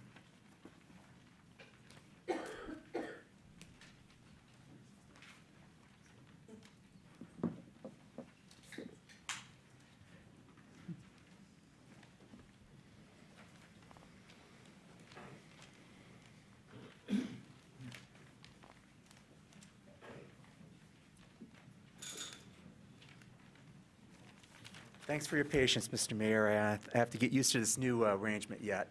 Good evening, members of council. My name is James Demore, and I'm vice chair of the Sierra Club Huron Valley Group. We represent 3,700 members in the greater Ann Arbor area and London, Wayne, Monroe County, dedicated to the protection, preservation, and enjoyment of the planet and the natural areas here. And I'm here tonight basically to speak for the trees, as each of you have received a communication, and it's in the Legistar. We are speaking tonight on to ask you to deny the project that's before you. We concur with Planning Development Services that this project should not be approved in its current configuration due to the great impact on natural features, including the loss or direct impact of a grove of bur oak trees that are older than the city of Ann Arbor itself. And I want to thank the city forester's input analysis and mindfulness of the urban and community forest management plan and how this project doesn't fit the canopy goal. I also want to take a moment to thank the city's Planning Commission and its concurrence in recommending denial. Looking at the Legistar, I'm seeing that I'm not aware of any changes with respect to the plan, and we ask that council deny the project. We really need to continue to be mindful of the natural features of this city, both from a climate change and sustainability aspect, given the issues that are increasing with respect to that area. Furthermore, I can't recall if I wrote this in or not in our communication, but we need to be mindful that you're going to have pressures, both external and internal, from City Hall itself, encouraging development, massive development of this site. We ask you to resist that given the circumstances that are here before you. Moving forward, we ask that that you take a look at a more appropriate use for this site. But at any rate, we really appreciate the process that's occurred so far, and thank you for considering remarks. And in closing, too, my congratulations to returning members and council, and let me take this opportunity that we look forward to working with you, Mayor Taylor, and all members of council, even those we haven't worked closely with before, on issues we can come to agreement with and moving forward to building a better and greener Ann Arbor. Thank you. Thank you.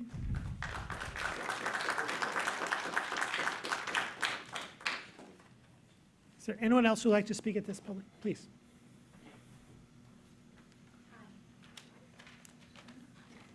Hi, my name is Karen White. I live at 2719 Cranbrook, very close to this site. And I just wanted to make one more valiant effort at articulating my concern. The developers demonstrated indifference to our city's past and our city's values, has convinced me that he will show no care for our future. I think he's demonstrated his values, and I hope that you will vote no on this particular proposal. Thank you. Thank you.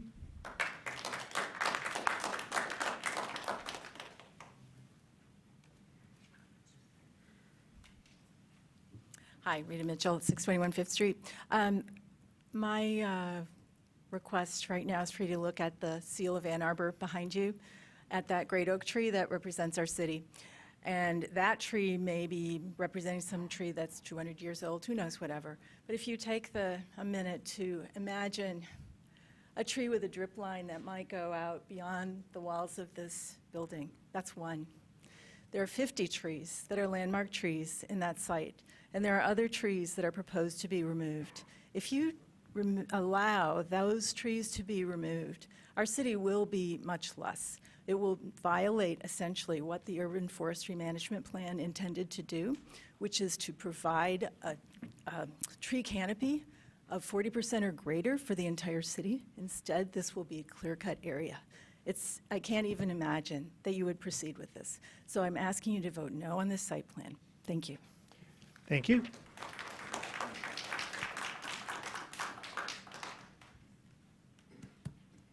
Anyone else who'd like to speak at this public hearing?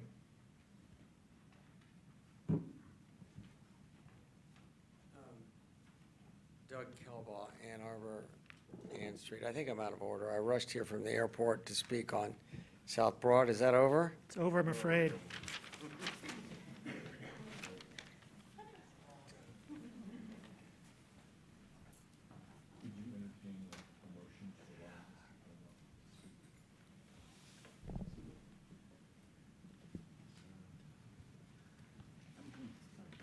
I'm getting a blank look from the attorney's office. For my own part, I have no objection. Perhaps after we finish this public hearing, we'll see what happens.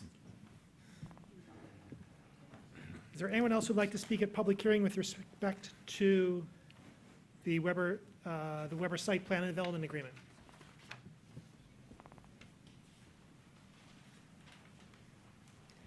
Good evening. My name is Tina Fix. I'm with Midwestern Consulting. I am here with Mr. Jim Heisler from Peters Building Company, who is the developer for the project. The site plan before you is single-family residential, which is what is called for in the city master plan for this site. And it was conditionally approved with R1E zoning, which the current site plan meets the requirements that we had set forth with the conditional rezoning. From the area plan process that you had seen to this current site plan process, there's been quite a few revisions that were necessary based on planning staff comments and based on our review with the Water Resource Commissioner's Office. And I wanted to give you an idea of what some of those key elements that had to revise were. First, we went down to a single access point off of Packard Road, which aligns with the driveway across the street. And then there's a secondary emergency access point requested by the fire department. The internal private roads, there's sidewalk on both sides of the street, and then there's on-street parking provided per the private road ordinance. That's in addition to the parking that's in the driveways and then also in the garages for each of the houses.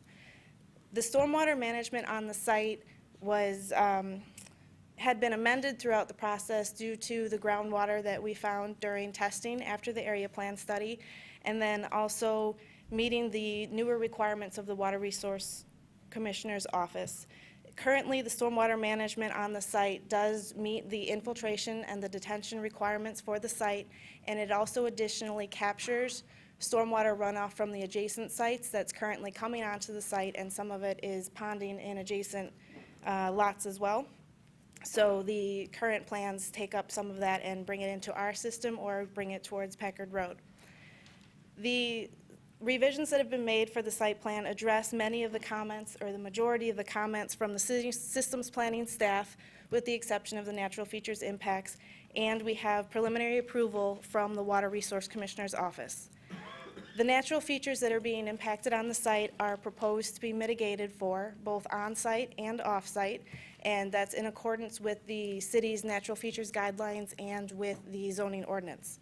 So at this point, we are available to answer any questions you might have. Thank you. Thank you. Is there anyone else who'd like to speak at this public hearing?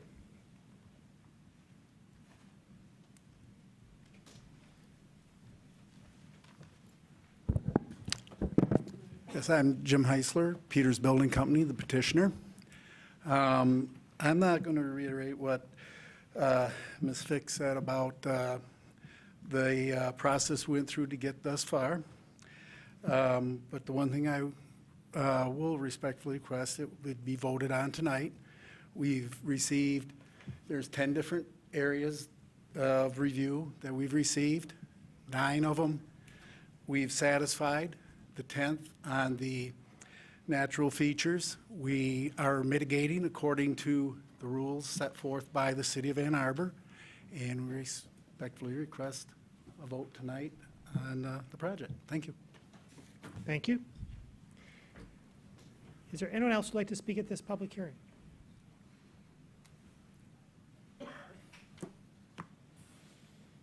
Seeing no one, this public hearing is closed.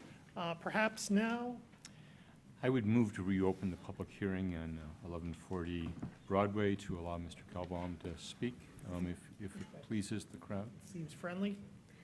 Which public hearing is this, Mr. Kelwood? Is it a public hearing with respect to zoning or site plan? Or brownfield? So brownfield it is. Perhaps it's brownfield you're interested in this evening. I could sense it in you. I could sense your interest in the brownfield this evening, please. Doug Kelbach, 223 East Ann. I can hardly think. I just rushed here from Washington, D.C. So the site is unique for a lot of reasons. It's large, it's vacant, and it is toxically contaminated near the river, a problem. And like the DTE site, I think the only way that's going to get cleaned up is if a developer like the one that's before us addresses it by developing it. I think that's the only way it's going to happen. It's low ground, which has its issues in terms of drainage. On the other hand, it does mean buildings are not as conspicuous to neighbors. And I do think it's been designed and developed by a good team with a good local track record. If I might just mention also, it's near, as you know, important places like the Amtrak station and the hospitals. And the river is not only a problem in terms of brownfields, but it's a huge amenity for people that live there. So I think some of the issues that have been brought up about parking, can I mention parking? I think 10% of the households can get by without a car. Some, though, will want 2 cars.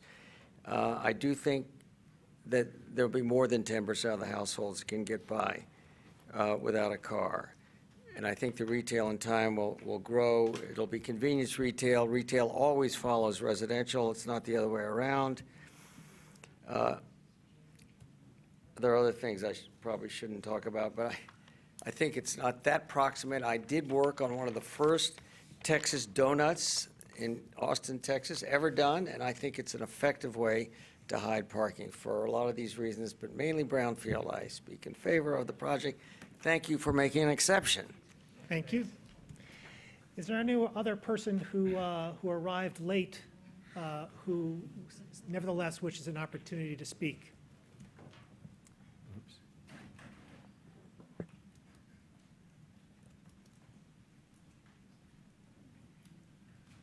It's gracious to allow latecomers to come in and speak. Thank you. There's been a lot of public discussion about the need to be car-friendly, to be pedestrian-friendly. Excuse me? And elements of that are the ability to walk. And to be able to walk and not have a car, you need to be able to be near work. So, for example, the hospital. You need to be able to be near some sort of daily accessible green space without having to have a car. And you have to be able to buy daily necessities without having a car. Groceries, toilet paper. Yeah, I'm told even millennials need toilet paper. Toothbrush, toothpaste, the stuff you have to have on a daily basis. Without having a space designed in this development where that sort of thing can happen, it's not obvious how people will live there without cars. Even if the development is underparked for the number of residents that are in it, they're going to have a car to go to the grocery store and to do other kinds of things. If this were a series of small properties, one could rely, I think, upon organic growth and organic development to fill those needs. But because it's one large space, it would appear that this is something that has to be baked into the equation at the beginning, rather than hoping that something will happen that isn't planned for in the development. That's one of the advantages of being a big space. You can do planning. But if you want to have it pedestrian-friendly and not car-driven, you have to have those three things: walk to work, walk to green space, walk to retail. Otherwise, people are going to have cars, and they're going to put them someplace, and apparently not parked on site. So I think we should reconsider changing the zoning from what it currently is. Thank you. Thank you. Are there any other late arrivals? Thank you. Seeing no one, these public hearings are well and truly closed. We now have before us the regular session meeting minutes of November 9, 2017. May I have a motion, please, to approve the minutes? Moved by Councilmember Crapel, seconded by Councilmember Lum. Discussion of the minutes. All in favor? Aye. All opposed?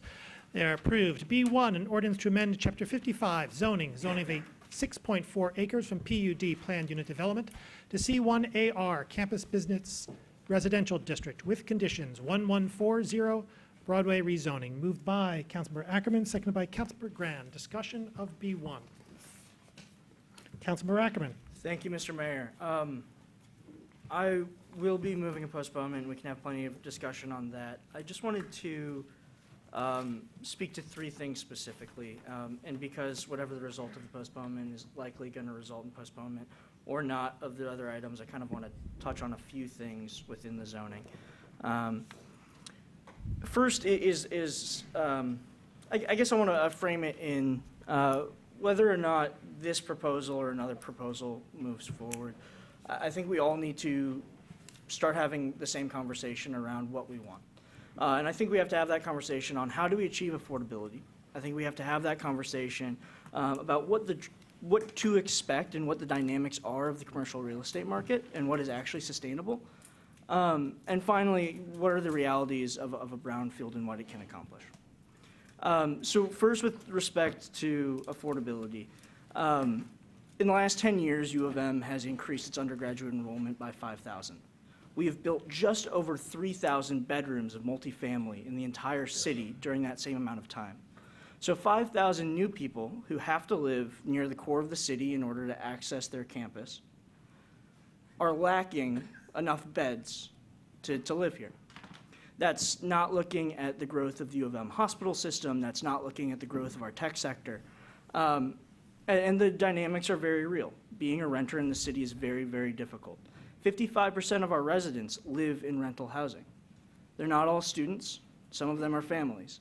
But the dynamics are all the same because it is one rental market. And, you know, in any market, supply is going to play against demand. We have a huge demand.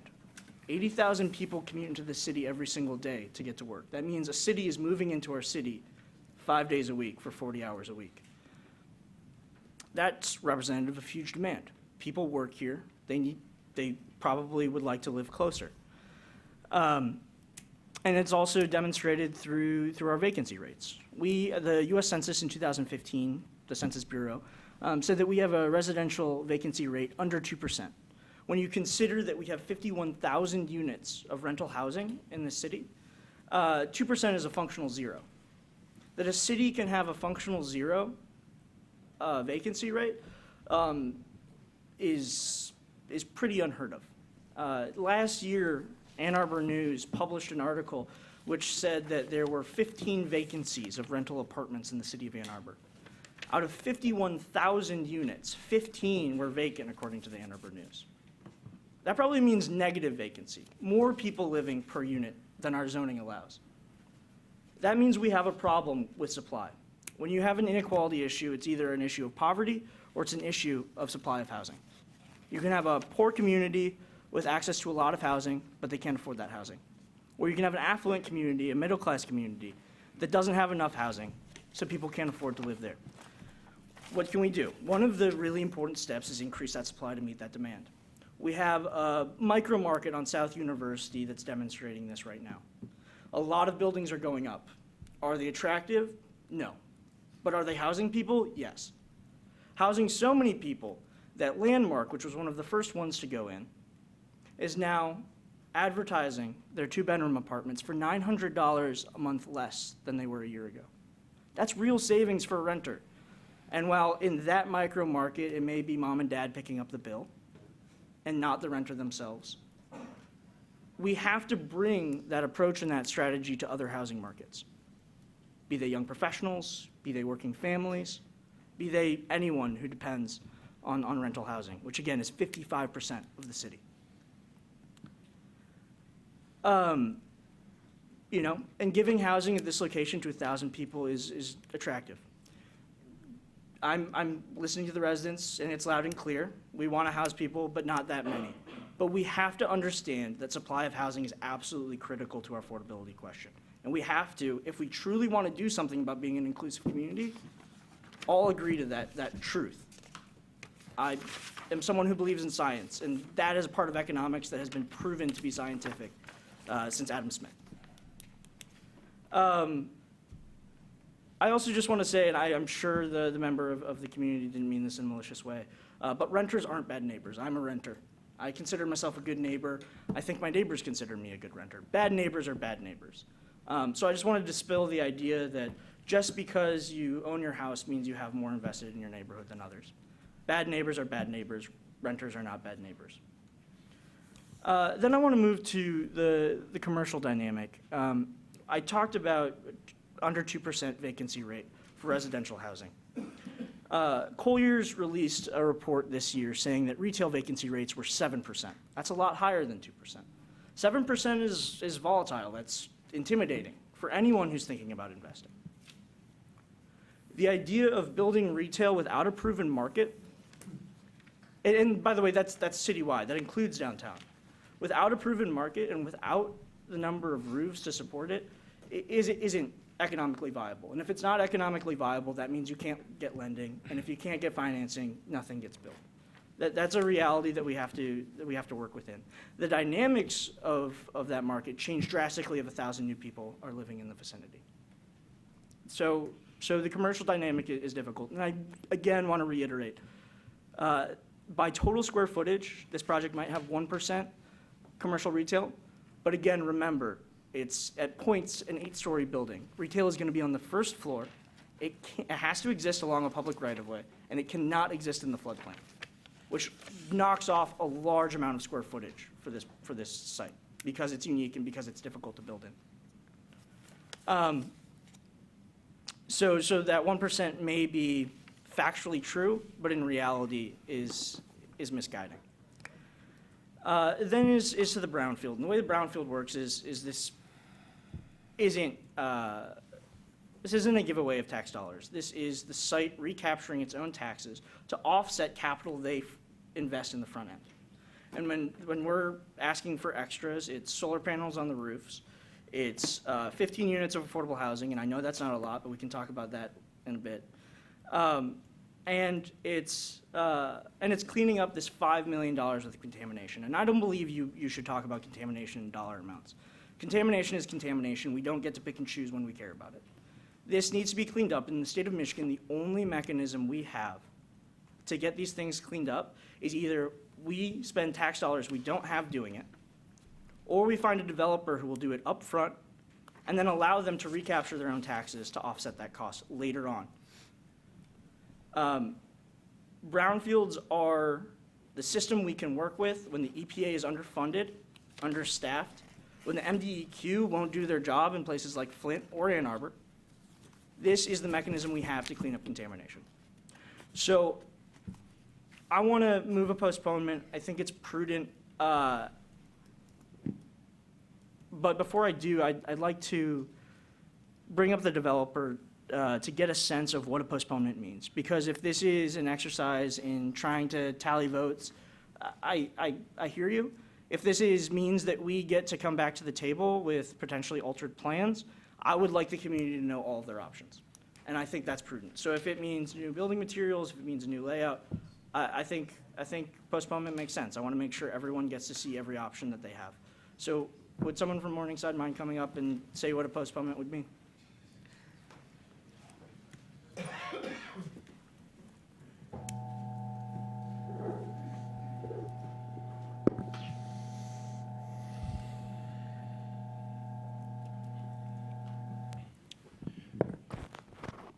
Thank you, Ron Mucha with Morningside Group. So in terms of a postponement, what we would do is we would, as the mayor mentioned earlier, he was talking about it, look at modifying the site plan. We would look at several areas. We would look first at the massing of the buildings.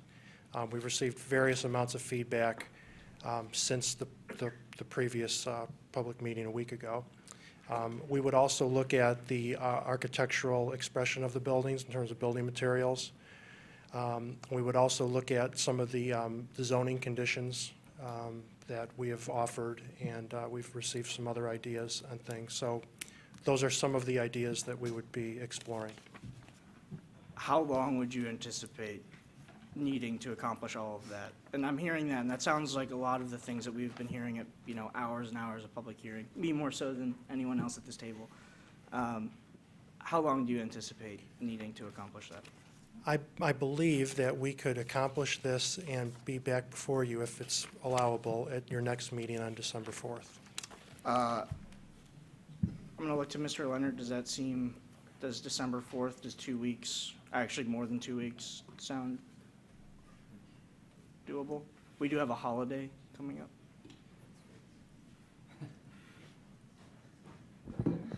So it would really depend on the changes that are proposed. If, for example, if the massing was adjusted, just hypothetically, if you were to cut a story off of the buildings, that's not going to have a lot of impact to a lot of the technical aspects of our site plan review. However, if there were other changes, if they still might be able to provide those within a couple of weeks, but we would, as soon as we got a hold of that, we would have to make a determination if we needed to send that back through any aspects of technical review to make sure it's still compliant with city codes. So it depends. Okay. Yeah. What would your recommendation be on how to word this motion? I mean, is December 4th a goal to strive for, and we can postpone again if needed? I think that's reasonable. I mean, Okay. On the eve of that meeting, we would have a good sense of what changes are being proposed, if any, and then we would be coming to you with our assessment based on that we still think it's ready to take action, or based on the changes. We would be very honest in that if we needed more time to complete our technical assessment, we would ask for it. Okay. Thank you, Mr. Leonard. So I I guess I want to give colleagues more time to ask questions. I think that's fair, but I would at some point want to move a postponement to December 4th. Councilor Berlow. Thank you. Yes, both for Mr. Leonard and Mr. Mucha. Because I understand we received this request for a postponement after 5 o'clock. It was, Mr. Mucha, you sent that to Mr. Leonard at about 5:15 today, and then it was sent on to us. And so we were notified that you would be requesting a postponement, Mr. Mucha. I'm looking at you as well. And I did ask, as you know, and I copied council, if the postponement was for the site plan and/or the zoning and brownfield, and you did indicate that you considered the request to apply for all actions. However, I'm not hearing that there is an intent to modify the zoning request or the brownfield application. Is that correct? So it's unclear to me why we would postpone decisions tonight on the zoning and the brownfield if there are no proposals to change either. Sure. Well, I'll take ownership of the first part. So Morningside contacted me earlier in the afternoon and expressed that they would likely be requesting a postponement. I expressed to them I would carry that forward. After that, I was advised that it would probably be better to get that directly in writing so that could be presented directly to you as opposed to just so that there was no there was clarity that that wasn't just something we were recommending, that it was actually being requested. So Mr. Mucha provided that as soon as I provided that request. So that was related to the timing of that. As it relates to the multiple items, from my lens, just, and again, I don't know exactly what kind of changes that he's proposing, but he mentioned both potentially site plan changes and potential changes to the conditions of zoning. Certainly, if both of those were to occur, they would potentially impact both the rezoning action as well as the site plan. As it relates to the brownfield, I think that that's probably more flexible. That's just typically more of a policy of council to consider that more closely in line with the site plan. But the brownfield, yeah, I mean, just in terms of what's being requested for, in terms of the reimbursement, yeah, again, it's not clear to me what, if anything, would change there. Yeah, I think it's unlikely that the environmental activities would change. Those are mostly subsurface, and any development of the site are probably going to be a similar approach. There could be some potential impacts to some of the non-environmental components, but again, until we have a sense of any changes to the site and how it would specifically Half impact. the costs are non-environmental that are being reimbursed. But on the zoning, and perhaps Mr. Mucha, you could speak to this. Thank you, Mr. Leonard. What specifically, because with the C1AR that you've requested, you have requested,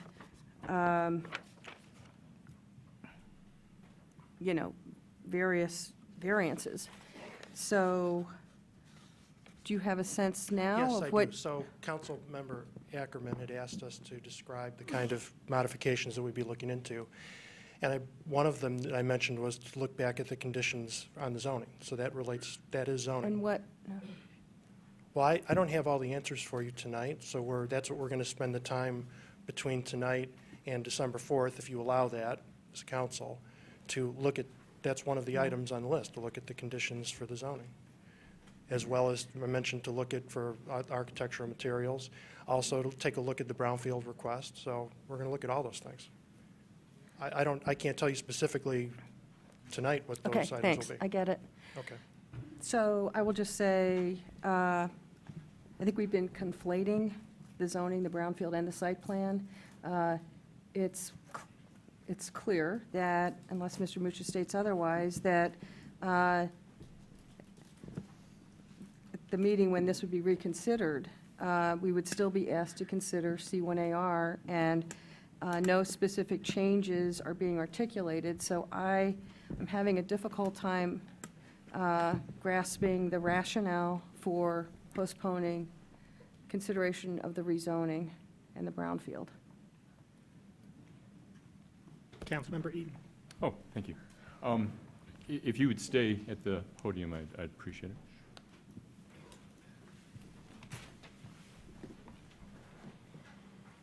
So then I understand that you're going to possibly bring back offers of further conditions on the zoning, the C1AR zoning. Is that correct? Yes. Okay.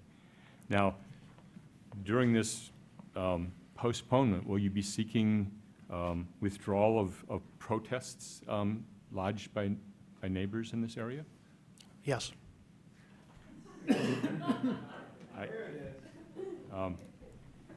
And would you be willing to tell me what you've told to the neighbors who have withdrawn their protests so far?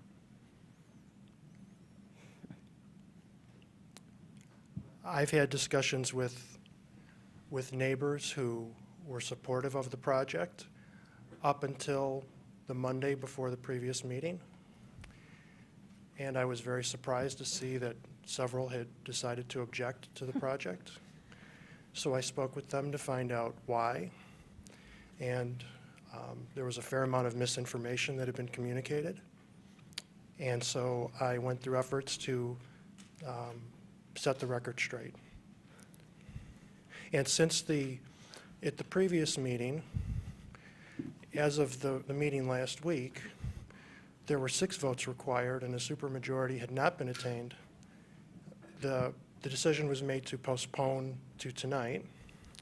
And in the course of that time, which is a week, people who are opposed to the project use that time to go back to people and get them to, new people to oppose it, or people who had agreed to rescind to object again. So it's just a continuing process that's a function of the postponements. And I recall at the last meeting, you were pretty adamant that you were not going to make any changes to the site plan or the zoning at that time. Yes. And so it's because you don't have a supermajority tonight that you've reconsidered? I don't know that this is the only reason. Over the course of the last week,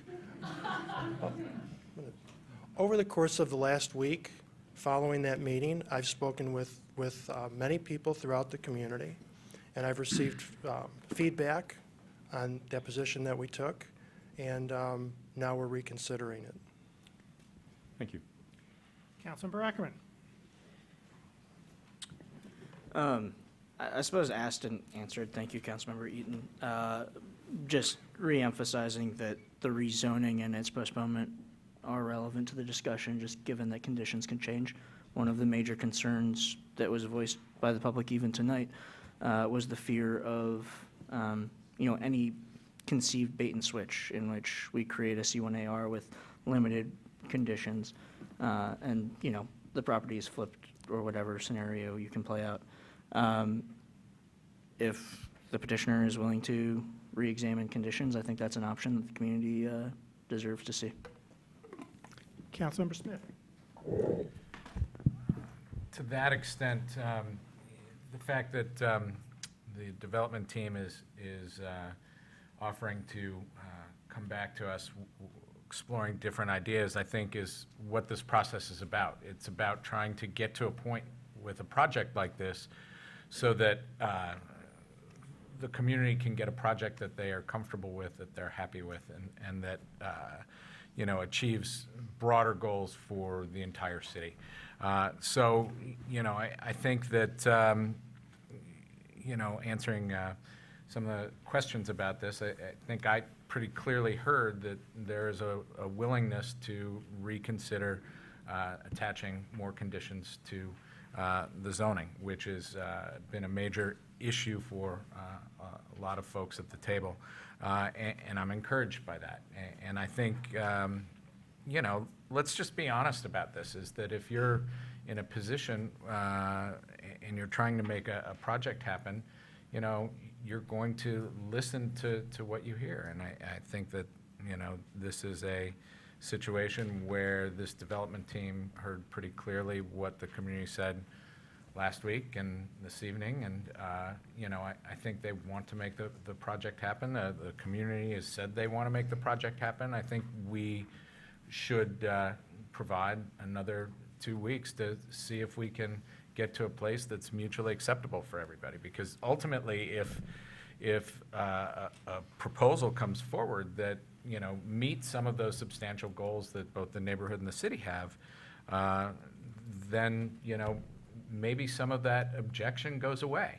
And I think that without the lobbying, just sharing the information about what's on the table. So I'm interested in trying to get to a place where we have a better project. And so let's provide 2 weeks of opportunity to take a look at it. I don't think there's any harm in that. Councilmember Graham, then Westfall. Thank you. And then perhaps a motion for postponement. Yes, and I'll absolutely support that. So I want to echo Councilmember Smith's comments that we want good development in the city. I mean, we want good projects for the neighborhood, but I think it's also fair that we have realistic expectations. Having something that looks like a university parking structure where they are not bound by the same financial realities, basically, that anyone else is in the world, is not a realistic ask. Having, specific kinds of retail, I've heard a lot about Argus, and I personally benefit from Argus now in my neighborhood. That was a retirement project that was never intended to make any money. And it's a wonderful service to the community, but we can't hold all retailers to that same standard. That's not realistic. And I think it is important to understand that if there are changes made where a development becomes less dense or they add different kinds of materials, that does not lead to greater affordability. So there is a trade-off in terms of those community values, and it's just important to recognize that. And you can't, both say, I want more affordable housing, but I want more homeowners and I want a less dense development. Like it just doesn't add up that way. So I also think that there, are some unrealistic expectations in terms of parking. I think there are people who are very willing to use options like rideshare and who don't necessarily have the same day-to-day needs that I do to take kids to hockey and constantly buy strawberries. So that's, I think we do need to recognize that, and I meet people all the time, I'm my child went out of town for college, but I'm hoping that they can come back here. This is the kind of housing that we're trying to build for those residents, and that really is reflective of our changing demographics. Councilmember Westfall. Thank you, Mr. Mayor. I concur with a lot of what's been said, and again, I appreciate all the members of the community who have not only participating now, but have been participating way back when these community meetings started.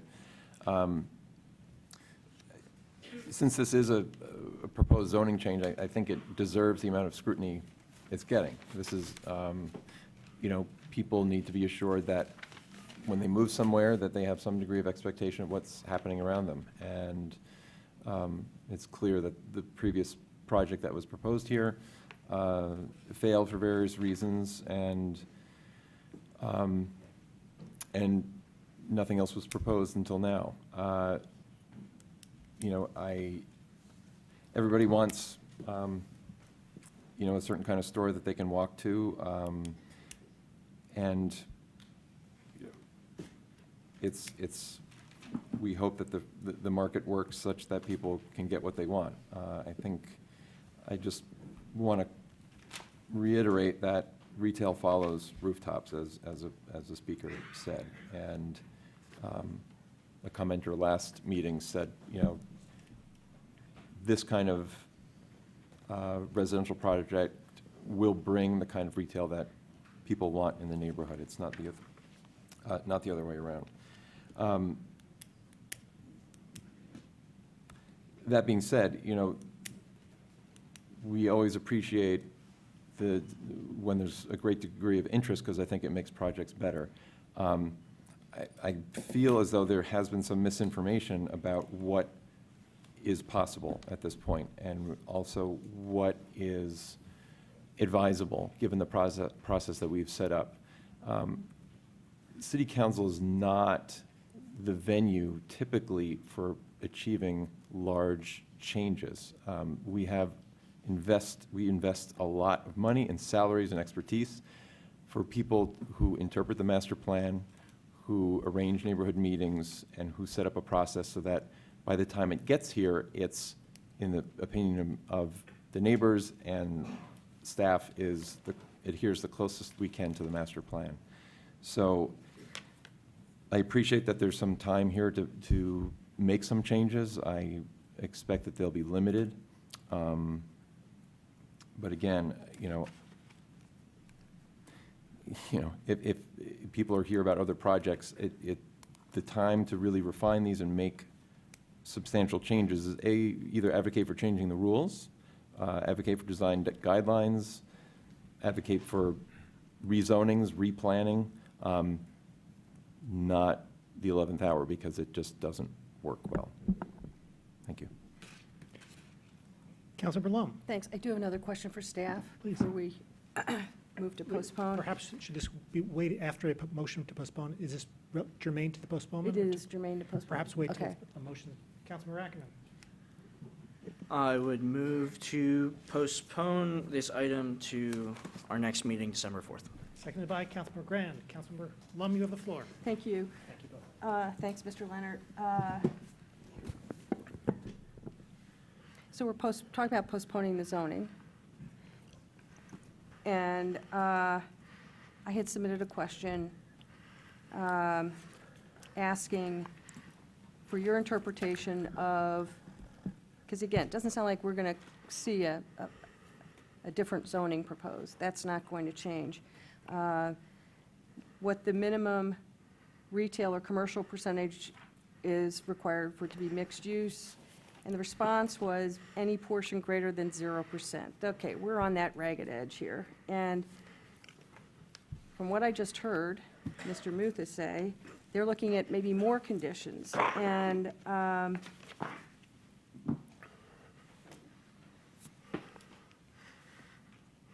so far, we've got this C1AR zoning is what the petitioner requested and what's being presented to us. But it is a project where, so we have conditions to the zoning, we need approval of variances, needed planned project modifications. What am I describing? I'm describing a PUD, and it's potentially going to come back with more conditions that we're just hearing tonight. Perhaps you've heard of this previously, this new direction on the zoning. I don't know if you can just elaborate on this. I mean, is it going to bring it closer to some kind of mixed-use project, what I would consider a C1AR kind of zoned project? Oh, well, and pardon my cough drop. The C1AR district inherently doesn't mandate as we talked about before, it doesn't require a mixed use. So if a C1AR property were to be considered for development anywhere in the city, it could be all residential, it could be all commercial. So it could, through a conditional zoning, a petitioner could offer some required commitment to some percentage of split. A site plan is going to restrict that to some extent, but we do provide, again, some flexibility for developed buildings to be used appropriate to their zoning district.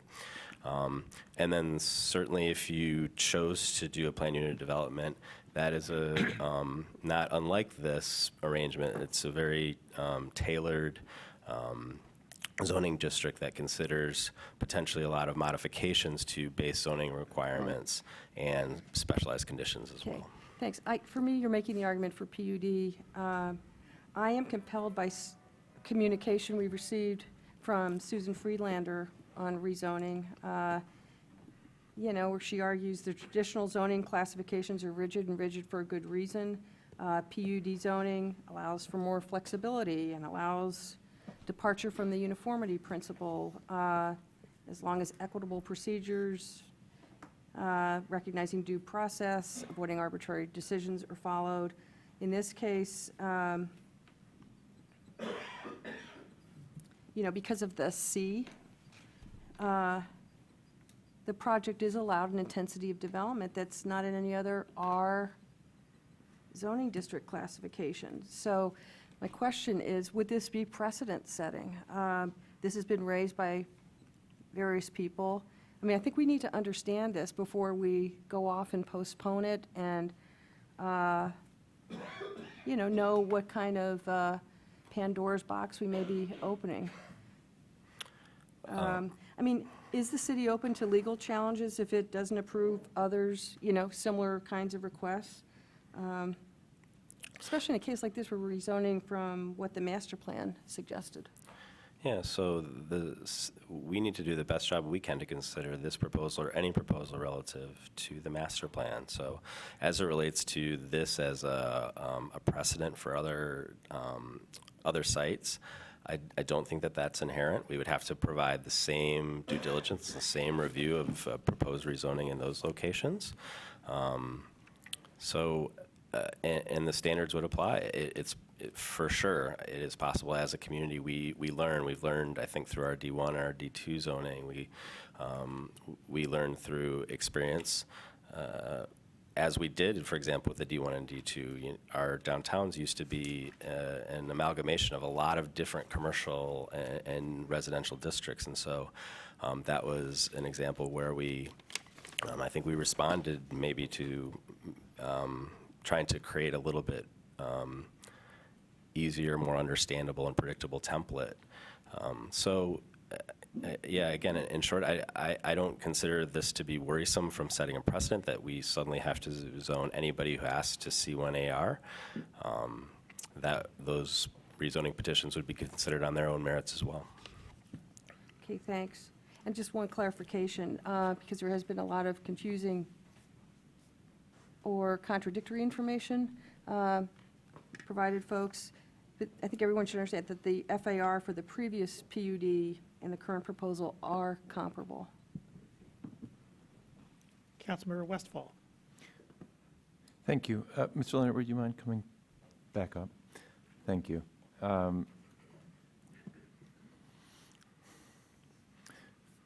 So we've heard a lot of folks ask for either the same PUD or a new PUD.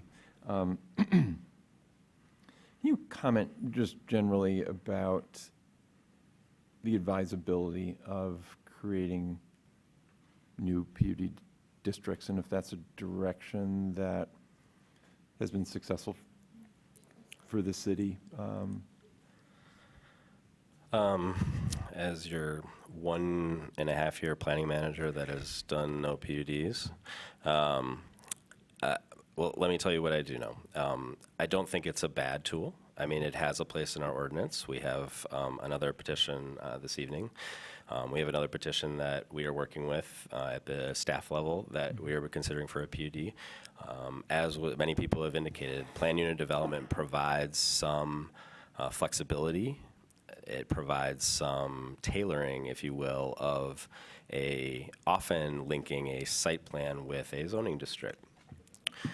We have other provisions in our ordinance that do the same thing. You consider a variety of site plans with planned project modifications where we provide, again, some flexibility in a much narrower scale where we really limit the areas in which that flexibility can be provided, and we limit the basis on which it can be done.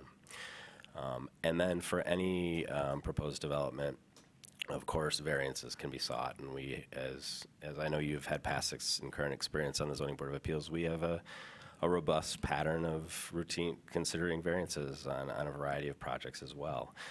Zoning intends to get things right, and it is often difficult for it to be perfect in every circumstance, and that's the nature of those, some of those pressure release valves. So as a tool, I think plan unit development has, I think it had a place, in my understanding, in the community over history. And I think to an extent we learned from that as a community and actually updated, particularly in our downtown district, some of our zoning ordinances to reflect some of the patterns of development that we were seeing or wrestling with through that mechanism. It was a great natural and logical evolution. If these are the types of developments that we're experiencing through that, maybe it's time to revisit the base regulations and just frame it in the way that's appropriate for the community. So I don't know if that helps. In short, I think it's a perfectly valid tool, but it by no means is it the only tool. We have a whole set of development ordinances and requirements, and those are a way for us to effectively communicate our expectations and requirements that you and us as staff and petitioners and property owners can rely upon to make investments and decisions. And was the PUD a tool that either petitioner asked about, or did staff have a position on whether that would be the best way forward? For sure, we had conversations about it. I think the petitioner realized that was the zoning designation in the past. To be frank, we had back and forth conversations where even after they had elected to pursue the rezoning before you, we continued to suggest the consideration for some of the same comments that have been brought up. There's a lot of moving parts to this development. Nonetheless, the proposal that's in front of you now is equally fitting and in compliant with our ordinance. So that's where we are. And staff made the determination that this complied with the master plan, and this was suitable. And you'll notice from our staff report, the master plan is very clear. It suggests plan unit development. And our staff and the Planning Commission's consideration of this, the C1AR meets the majority of the goals of that district. It provides for both commercial and residential. It provides for an urban village density. It is clearly not plan unit development zoning, though, and like other projects, that is the recommendation before you, that it meets the bulk of the master plan. But clearly, it does not meet the language that suggests that it remain a PUD. Okay, thank you. I'm going to step in on, for my part, on the postponement. I'm going to support the postponement. I am glad to hear that the development team is looking at addressing some issues that I've heard talk about with particularity, massing materials and expanded conditions. Those strike me as the right direction for the project. And I think that we owe it to ourselves and the community to see what the team has to offer eventually, and then come to a conclusion that way, whether that reaches a compromise with which people can live and achieve the goal of having this blighted, contaminated land, ultimately, hopefully, developed. I would like to touch upon one thing, however, and that is with respect to the back and forth on protests and rescissions. In my view, without the method of protests and rescissions with respect to protesting this zoning, I cast aspersions on no side for their efforts to convince people that they're right. If the developer wants to convince people that, honestly, the project is good, you should pull your rescission back, well, they should do that. If the residents want to communicate the alternative, that the proposal is a bad one, well, they should communicate that.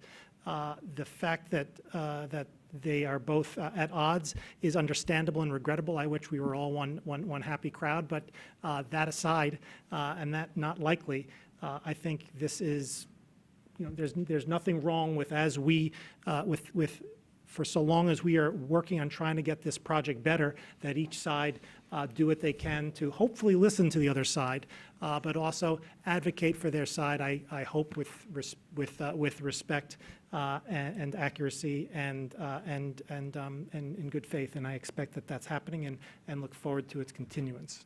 And I guess I'd ask both sides to give the other the courtesy of give the other the courtesy that they would expect. Further discussion of the postponement. Councilmember Eaton. Thank you. The petitioner is seeking postponement so that he can look at making modifications to the C1AR zoning.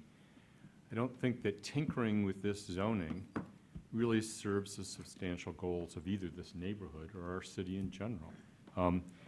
By allowing the C1AR zoning to be applied in a manner which historically it's never been applied, we are setting a precedent. But more importantly, we're losing the benefits of a PUD. A PUD provides the kind of flexibility this developer is seeking, and it requires community benefits. We could ask for more affordable housing as a condition of granting a PUD, and we're just simply not going to get any changes like that tinkering with the C1AR. I believe that allowing this to go forward as C1AR, we're undermining the validity of our master plan. We've gone through all the trouble of drafting a planning document only to just simply ignore it because a developer doesn't want to provide the community benefits that might attach to a PUD. I'll be voting against the postponement. Further discussion. Councilmember Lum. Let me ask you questions, and feel free to say no. Can I just say why I'm voting against the postponement? Of course. Okay, thanks. I will be voting against the postponement, thank you, because it's clear that it's not going to come back with a request to do this as a PUD, but to stick with this C1AR zoning. I do not think that this zoning is appropriate. What we've got in front of us is a classic PUD project. And instead, we're trying to force-fit the project into a zoning classification where it does not fit. It doesn't fit for the project-related reasons that have been mentioned by many, all the necessary variances and exceptions.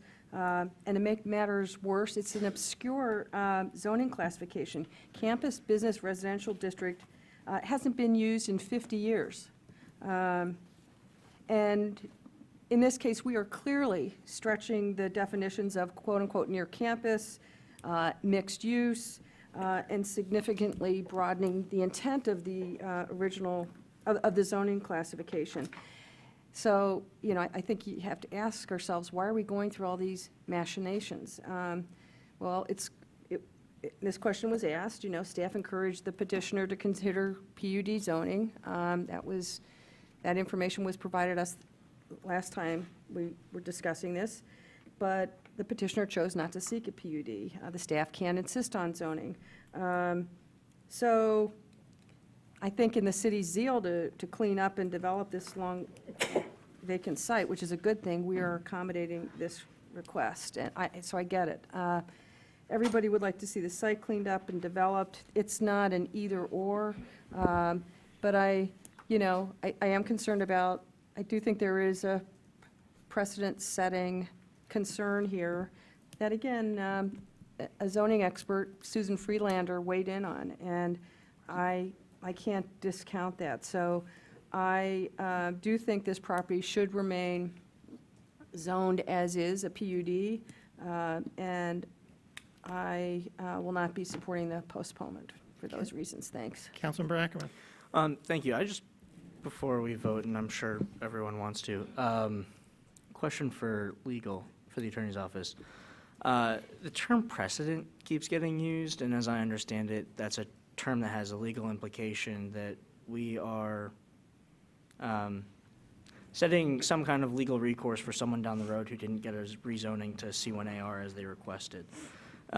Given that this went through both the Zoning Board of Appeals as well as Planning Commission staff and eventually council one way or the other, can any of those bodies set a legal precedent for rezoning any parcel to C1AR?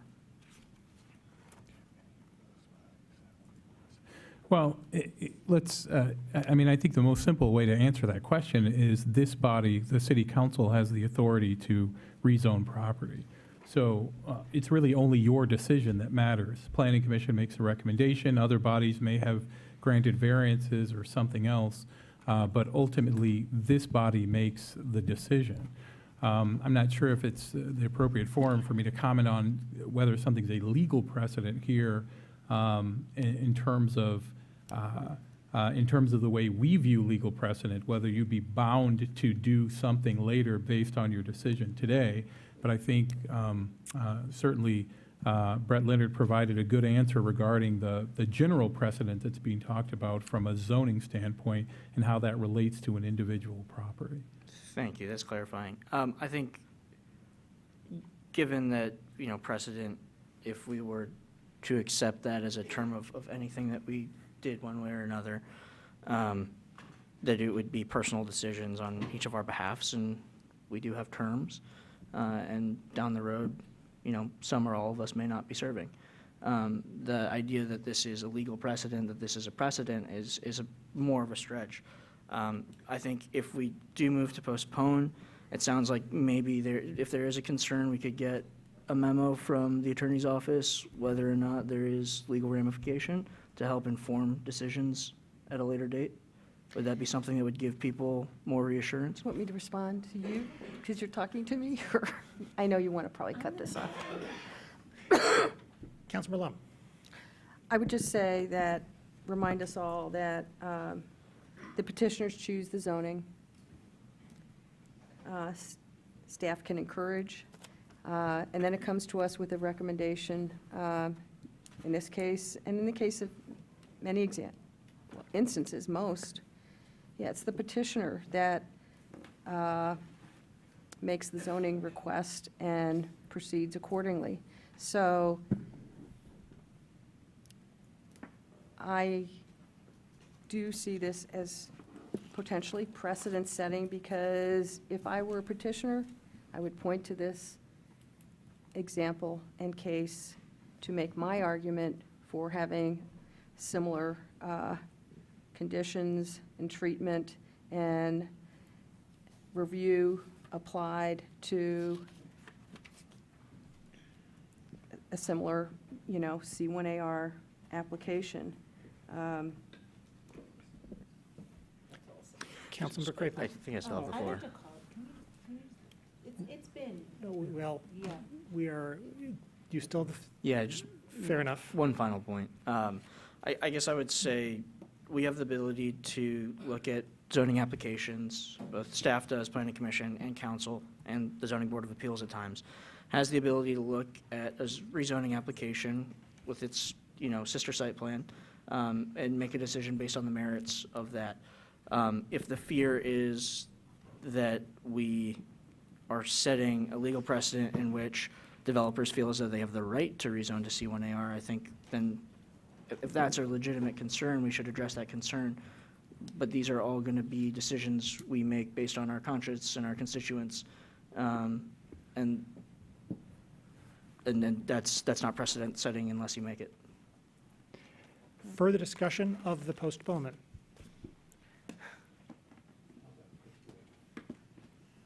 Yeah, I'm going to support the postponement, primarily because no decision's been made.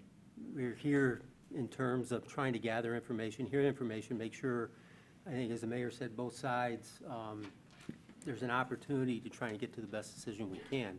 And sometimes that takes time. And there's been more than one occasion, we've gone back and sought more public opinion through more public meetings on different issues. And I don't see where this is that different. We're looking for the best outcome we can. And if that takes some more time, it takes a little bit more time. Thank you. Further discussion? Councilmember Bannister. Okay. I would like to oppose postponing, because I think it's pretty clear, as Jane referenced, that with the Susan Freelander memos saying that we don't need, there's no reason to do C1AR. That was intended for south of South University and the State Packard area. And that's a campus business district, and that is not what Ann Arbor wants long-term in the historic center of the city, and where also the daylighted Traver Creek is. So unless Mr. Mucha was going to talk about more affordable housing, which is a public benefit that we can get by staying with the PUD, and the more mixed use, so that we could stay on foot, that I do believe that the repercussions, maybe precedent is too strong a word, but the local repercussions of doing C1AR in this neighborhood is the wrong direction for the opportunity that we have here as stewards of the future for our city.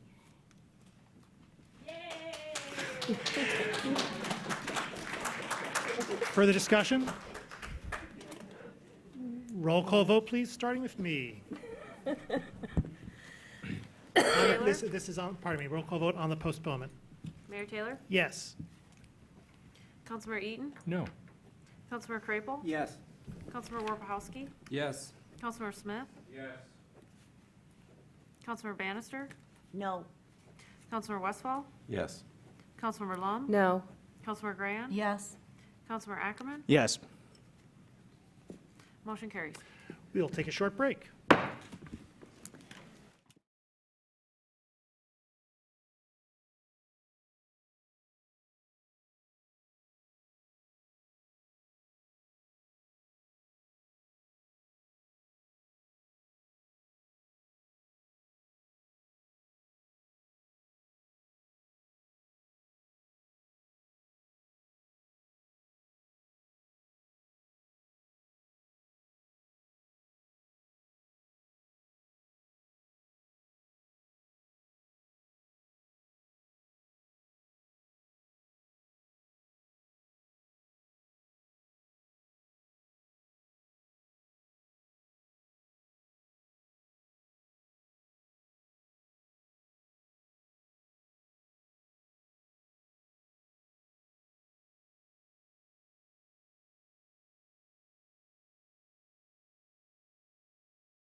We are now back after a break.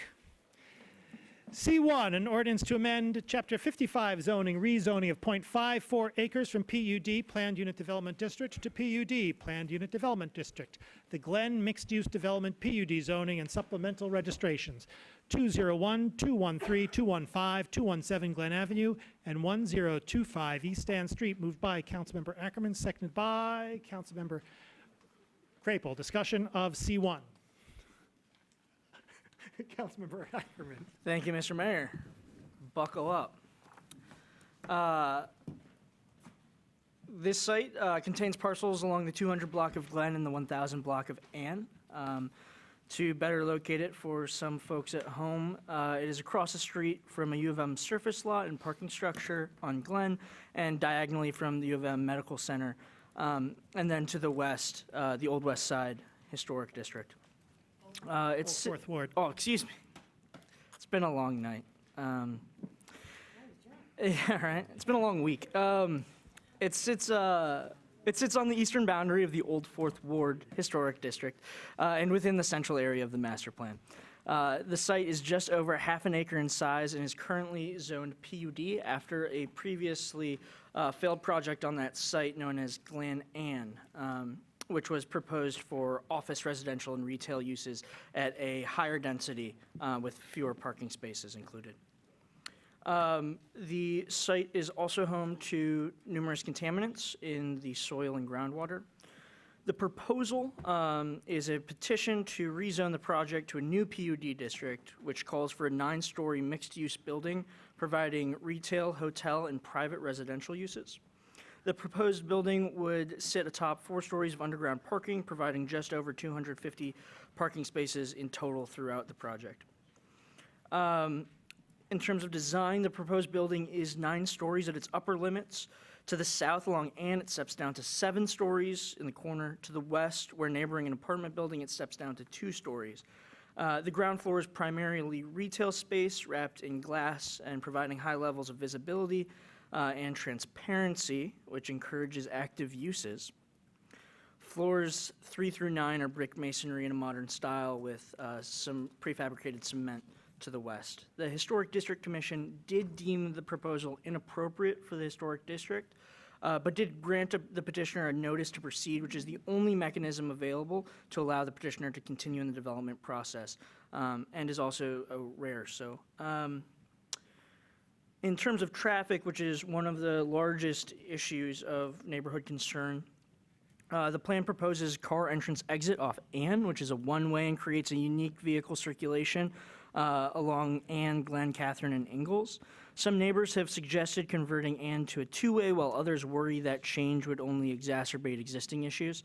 As part of the discussion at Planning Commission and in the weeks since, staff and the developer have worked together to explore options for converting Ann to a two-way for just this block, not in its entirety. As part of that discussion, it's important to note here that that work and the associated traffic study which the developer has agreed to pay for can be conducted in the month's time between this first reading and a potential second reading. So important to note that tonight doesn't hinge on that or hinder that, however the vote goes. In terms of public benefits, because this is a PUD, in terms of any PUD zoning, which I'm sure we're all much more familiar with after tonight's discussion earlier, they are required to provide some specific public benefits and are encouraged to provide others. The public benefits can be summed in affordable housing, environmental benefits, and a parks benefit. In terms of affordable housing, the developer is offering $500,000 to the Affordable Housing Fund. Because of the amount of residential included in this project, they're not actually required to provide that funding, but are choosing to. And it's important to note that it is less than the previous PUD, but the PUD prior did require a donation through our ordinance. The developer is also offering substantial environmental benefit. The entirety of the soil and groundwater contamination will be excavated and removed. At the cost of the developer, no brownfield is being applied for. And in terms of energy and water consumption, the building itself will be built to LEED Silver standards. And finally, the community would receive a parks contribution of almost $15,000 to benefit parks in the immediate area. In terms of use, the site is situated between the U of M Medical Center, and this is probably where some of my commentary comes into play, the School of Nursing, U of M Central Campus, and a large historic residential neighborhood. With a location like this, I personally believe it is perfectly situated for retail to support the tens of thousands of visitors who come there every single day within a quarter-of-a-mile radius. And the statistics are backed up by the U of M Medical Center being the largest employer in Washtenaw County. Additionally, a new hotel provides much-needed rooms for both U of M Medical Campus and university as a whole. More rooms available in the hotel market means more access to the community and its visitors. But also, something important to note is it's likely that a hotel at this location would be booked to 100% every night of the year. And if those bookings are through the University of Michigan, this is a way to capture taxes from the institution. This is on private land, it's on the tax rolls, and any money the university pumps into this hotel does generate a significant amount of revenue for the city so that we can provide services to the neighborhoods. Further discussion? Councilmember Lum. Thank you, Mr. Mayor. I will be supporting the zoning and the supplemental regulations tonight at first reading. This property on Glen Nan has a long history. Again, it was once a gas station. The property was zoned PUD in 1996. Has had a couple of development proposals that never came to fruition. It is certainly an unusual site as its adjacent properties it's an unusual site to work with. Yeah, and the adjacent properties are a mixed bag, residential, commercial, a restaurant, Angelo's, and a U of M parking garage. As noted, it's currently zoned PUD, and this would keep the zoning as PUD, which I think is completely appropriate. And the project that's planned is a true mixed-use project. There would be a 160-room hotel with a restaurant and bar, 24 apartments, and about 5,200 square feet of retail. About 250 underground parking spaces are planned, and there would be a $500,000 affordable housing contribution, as has been noted. We're not voting on the site plan tonight, just the zoning, but I'd like to comment on the project because I think there are some pretty significant challenges to overcome. I believe the mixed use is appropriate and think the project could work well if the traffic flow and the parking issues raised by the old Fourth Ward Association can be addressed. I do see that as somewhat of a big if. We're obviously talking about tight quarters in this busy Glen Ann area. It's the heart of the medical campus. It's pretty congested already, and it's just down the street from a residential historic district. I can understand why the neighbors are concerned about access to the hotel through their neighborhoods, and I think we need to carefully consider the alternatives the association suggested. I'm glad to see the developer is building underground parking as part of the project and plans to have hotel employees park off-site. Parking availability really is an issue in this area during weekdays, so I also understand the concern raised by the old Fourth Ward Association regarding parking for conference attendees at the hotel. I'd like to see that issue fleshed out a bit more, and I think that deserves some additional discussion as to how that's going to be addressed. Again, I know we're not doing the site plan tonight, but with the PUD and supplemental regulations, we do know what is planned, so it's reasonable to discuss the proposal. And as I said, I do think this project has the potential to work well and be a positive addition if the traffic flow and parking challenges can be met. And as for keeping the zoning as PUD, I believe that's wholly appropriate, and we'll be supporting this tonight. Thank you. Further discussion?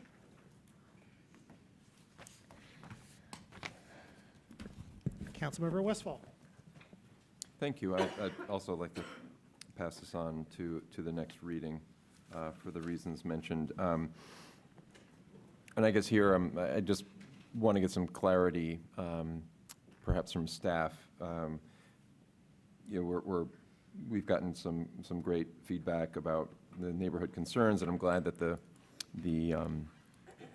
two-way traffic arrangements being explored and what that would do, you know, pros and cons to the neighborhood. There probably are both. Something was mentioned about looking at alternatives with the parking to address the parking concerns. I guess similar to you know the other project we were hearing tonight.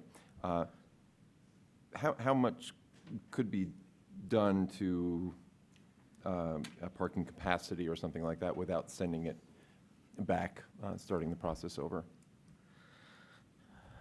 Because it's underground parking primarily, I think that would be more of a question for the petitioner about the potential impacts to the project. I think that they are trying to maximize the parking in that space to the greatest efficiency they can by relying on valets. So they're really maximizing the dimensional aspects of that to the greatest extent possible. But as indicated, we can try to add some additional information before the site plan accompanies it back at second reading, just to respond to the question the best we can.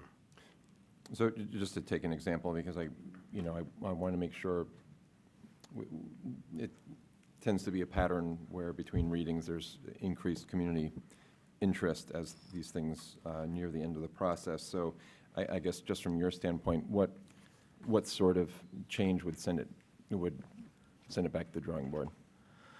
Well, any material change to the supplemental regulations might require an additional reading.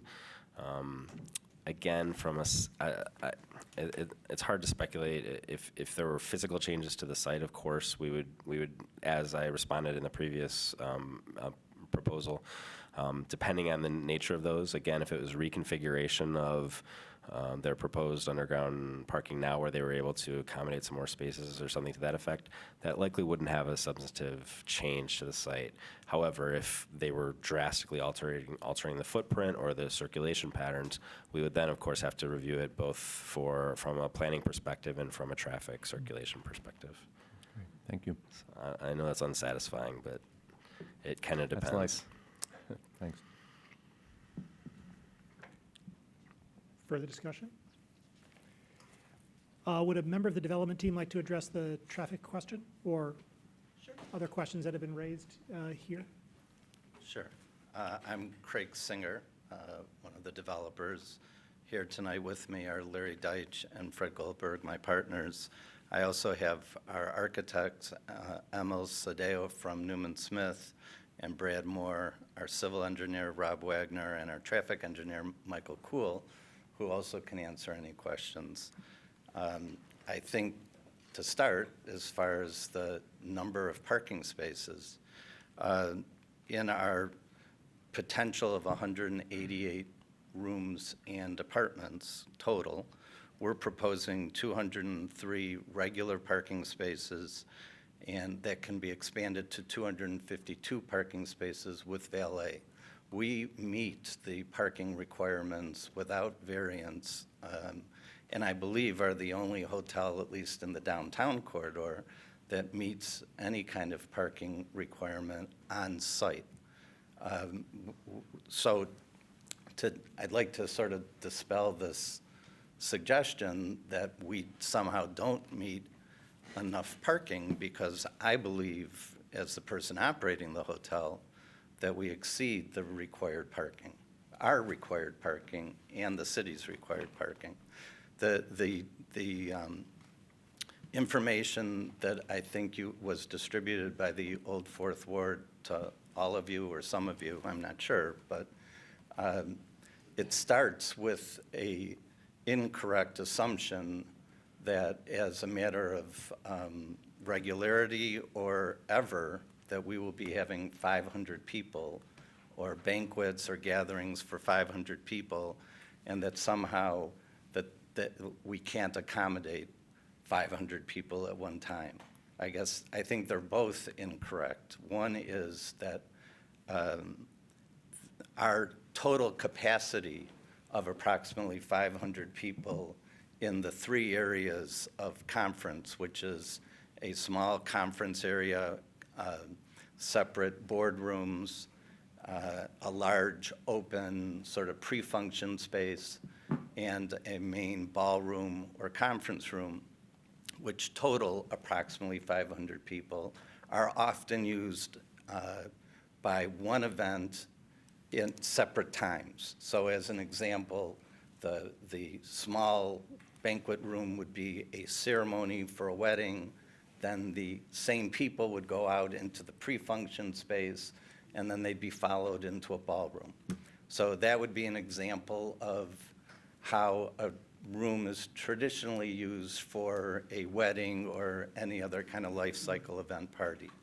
In terms of conference, it's typically a similar situation where a conference is held in a room, and then there might be mingling in the pre-function space, and then a luncheon or breakfast or whatever in the other room. So, you know, one major issue that I think is incorrect is that somehow we are going to be seeking or often have 500-person events. It really doesn't typically work that way. And as far as, so that was the question on parking. Was there? Can I? Sure.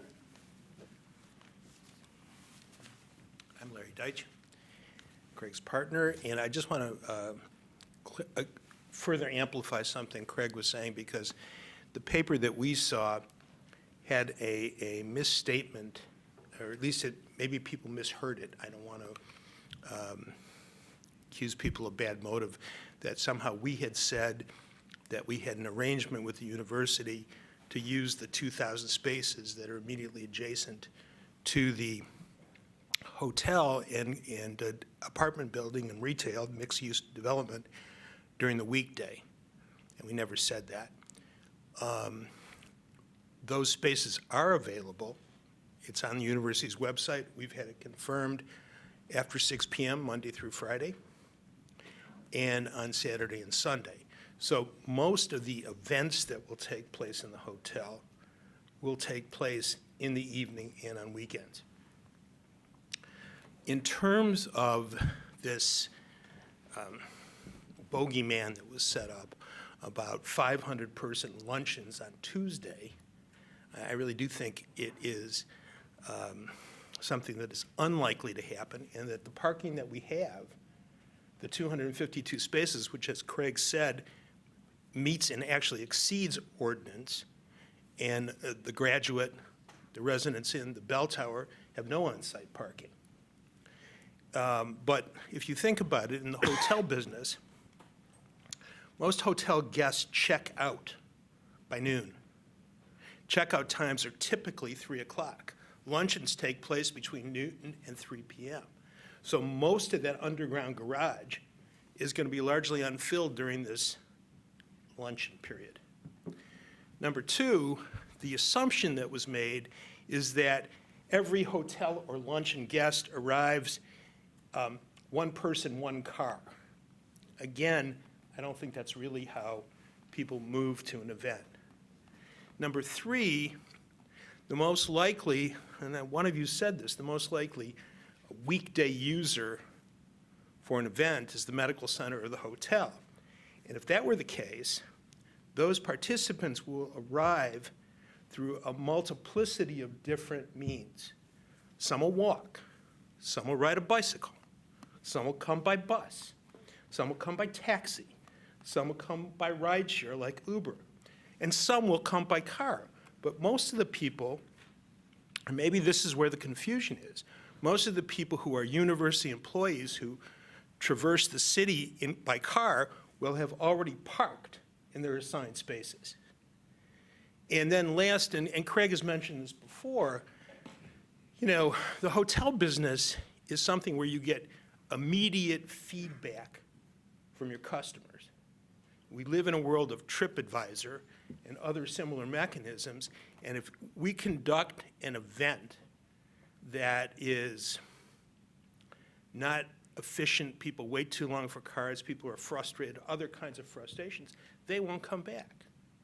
And we're proposing this development because I think we're reasonably smart business people, and we don't intend to do anything that is going to be dumb and alienate either our customers or our neighbors, some of whom we hope will be our customers. Thank you. Questions from the floor? Further discussion? All in favor? Aye. All opposed? It is approved. DB1, a resolution to approve 1140 Broadway Planned Project Site Plan and Development Agreement with modifications to Chapter 62 Landscaping and Screening. Moved by Councilmember Ackerman, seconded by Councilmember Grand. Discussion of DB1, Councilmember Ackerman. I would move to postpone this to December 4th. Seconded by Councilmember Grand. Discussion of the postponement. All in favor? Aye. Well, do you want to recall that? All opposed? It is approved. DB2, resolution to approve the 1140 Broadway Brownfield Plan, moved by Councilmember Ackerman, seconded by Councilmember Grand. Discussion of DB2, Councilmember Ackerman.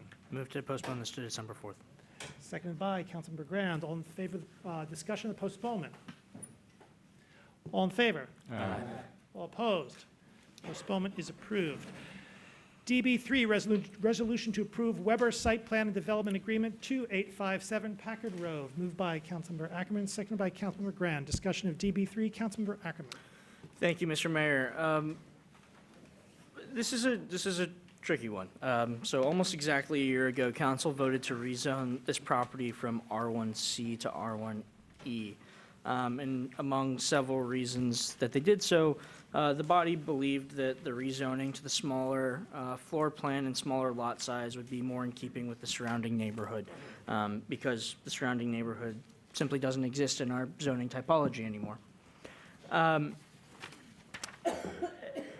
Along with the rezoning came an area plan with a few conditions that, furthered protections to the surrounding neighbors.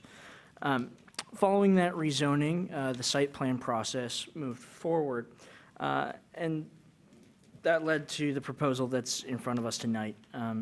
As you can see from the report, also in front of us is staff and planning commission by unanimous vote, both recommending denial. This is based, as the petitioner mentioned, 10 discrete areas of site plan review, 9 of which came back in the affirmative, and 1 very much came back recommending denial. And that is with regards to natural features. This proposal stands to cut down 44 of the 51 existing landmark trees. And while if we do have new housing units and a more diverse typology of housing units as one of our goals to promote affordability and livability, some trees may come down, but it's still 100%,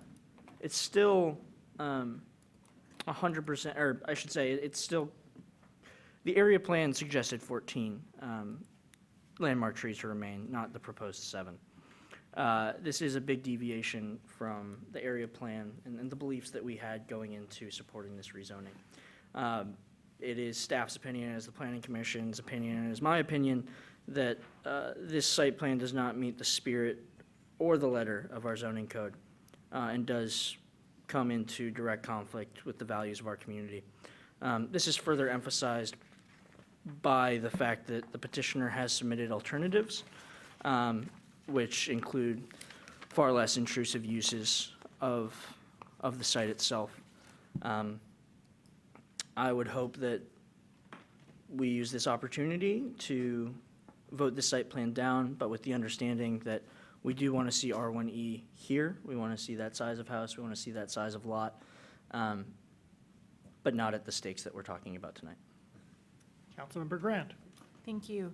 A year ago, I was really optimistic about this plan, and neighbors had concerns, but I honestly felt that this was the best compromise to have houses that really reflected the neighborhood. It also, in the zoning, we talked about having a certain number of single-story homes, and very importantly, that there would be a great deal of vegetative screening for those that were in the neighborhood. So to come back and see this was honestly a great disappointment. I have been a real advocate of R1E zoning. I think it does help us get, it creates a type of housing that serves in just a wide array of residents, from, young professionals to retirees to families, and does it in a way that actually helps us tackle our affordability issue. Maybe not at the lowest levels, but for many who would like to be able to live and work in the city. But in Ann Arbor, we certainly care about our bur oak trees, not just a symbol of a city. If we look at our soccer team, you can't miss the fact that we believe that we take strength in our oaks. So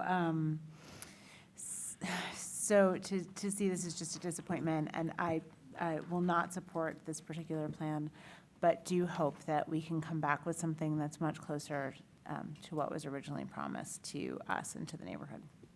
Councilmember Smith. So being an urban planning professional, as well as somebody with a master's degree in landscape architecture, I look at this plan that came forward. I guess disappointment would be one word for it, but looking at Carrie Gray, the city's forester's memo, comparing the 51 landmark trees that are on the site, and essentially 2 are being preserved because, when critical root zones are impacted, the likelihood of trees of that age surviving are much, much smaller. And I review everything our staff provides for us and all of the discussion that our planning commission has. And when our staff recommends denial, our professional certified staff recommends denial, and our expert citizen volunteers recommend denial, I see no reason not to follow those recommendations, particularly in a case like this where it is so clear that this does not meet the spirit of our natural features preservation ordinance requirements. Councilmember Ackerman. Actually, I'm good. Thank you. Further discussion? Councilmember Westfall. Thank you. I'll just echo Councilmember Smith's sentiments. I, as has been said before, I take great stock in the advice of our staff and volunteer commissions, and this is an example of the process working, and I think what started out as a positive change for a more diverse housing stock unfortunately has morphed into a situation where somehow the communication has broken down and our ordinances are not being followed. So I would also agree that this is not worthy of approval. Further discussion? For my part, I'm also going to vote against the plan. The city requirements for site plans require that the development limit disturbance of natural features to the minimum necessary to allow a reasonable use of the land, and to that it applies criteria for reviewing natural features statement of impact. Those review criteria for the natural features statement of impact are, in section 5129 of chapter 57. Staff and planning commission have reviewed those standards, and I agree with their conclusions that this development does not meet the site plan requirements for natural features. The staff report for the project, as well as the memo from Ms. Gray, the city's urban forest and natural resource planning coordinator, they provide specific detail to the importance of natural features on the site, and those reports and the memo state valid concerns with the amount of disturbance to the natural features that is proposed. For the foregoing reasons, I and others will be voting against the plan. Further discussion? All in favor? Aye. Oh, I'm sorry. All in favor? All opposed? No. No. The plan is rejected. That's unanimous, right? What? That's unanimous, right? Yes. All right. Great. Thank you. we have communications today from our city attorney? No, Mayor. We have before us the clerk's report of communications, petitions and referrals. May I have a motion, please? Moved by Councilmember Orpahowski, seconded by Councilmember Smith. Discussion of the clerk's report. All in favor? Aye. All opposed? Clerk's report is approved. We now come to public comment general time. Public comment general time is an opportunity for members of the public to speak to council and the community about matters of municipal interest. To speak at public comment general time, one need not have signed up in advance. Speakers have 3 minutes in which to speak, so please pay close attention to the time clock. As a matter of courtesy, we may have only one person speaking at a time. And finally, if you require assistance in speaking before council, we'd be delighted to provide it to you. Is there anyone who'd like to speak at public comment? Two small points. The first one is that I don't think one can claim the city has a unitary rental market and then turn around when that suits one purpose and then turn around and declare that a large drop in rental rates constitutes a micro market when that suits a purpose, unless, of course, one is seeking the highest office in the land. Secondly, data going back to Adam Smith being science. Adam Smith wrote The Wealth of Nations in 1776. There was no economic data of any sort pretty much anywhere in the world until at least the middle of the 19th century. In the US, probably not till after the Civil War. If that constitutes science, then I, again, suggest someone may be seeking the highest office in the land. Lastly, I am told that in law there is an idea called res ipsa loquitur. The thing speaks for itself. It was suggested that council is the wrong place to bring complaints and requests for major changes to site plans, because that's what the planning process is for, and that's where people should put their energy. People show up here precisely because the planning process doesn't reflect what they want to put into it. They're not here because they have nothing else to do on a Monday night. Or the nights preceding this with great passion and great energy, night after night doing this. They're here because the planning process has failed them, and that's why they're here requesting you to make changes. The thing speaks for itself. If you want not to have this sort of thing go on, you have to fix your broken planning process. The same sort of thing went on under the prior rezoning of downtown. The planning process did not reflect the community. That's why so many of us were here requesting changes in council rather than in the planning process, because it's broken. If you want not to have this, you have to make the planning process actually responsive to the community. Thank you. Thank you.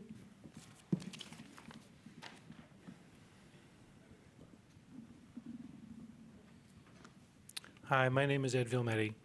I was here at council, and then I took a brief exit and drove up to the water plant to see what was going on there in person. There was a crew of 3 folks there watching the line stop that's been put in and making sure that nothing got worse. They said to me that work would proceed again in the morning. There was a very large digger there, so if you have kids, I'm sure it'll be exciting.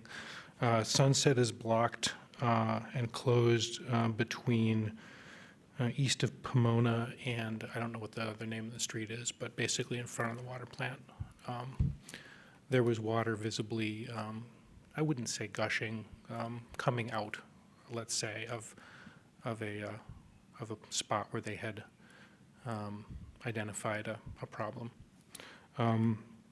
I'm hopeful that the city will notify its residents in a timely fashion. I don't quite know what to expect. It's Thanksgiving, which is going to could put a crimp in people's plans. There's an Ohio State football game coming up, which means a lot of visitors to town. So I'm hopeful that the city has a robust communications plan to let everyone know what to expect and know what to do. The lack of a printed daily newspaper probably doesn't help that very much. And, yeah, my camera doesn't work very well in the dark because the brightly reflective cones interfere with the sensor, so what can you do, right? So anyway, yeah, I think the water situation, as was described, could be serious. I don't know how serious, and I hope that the city communicates the urgency appropriately. Thank you. Thank you. Is there anyone else who'd like to speak at public comment? Seeing no one, public comment is closed. Do you have a closed session today? Oh, are there communications from council? I always forget that.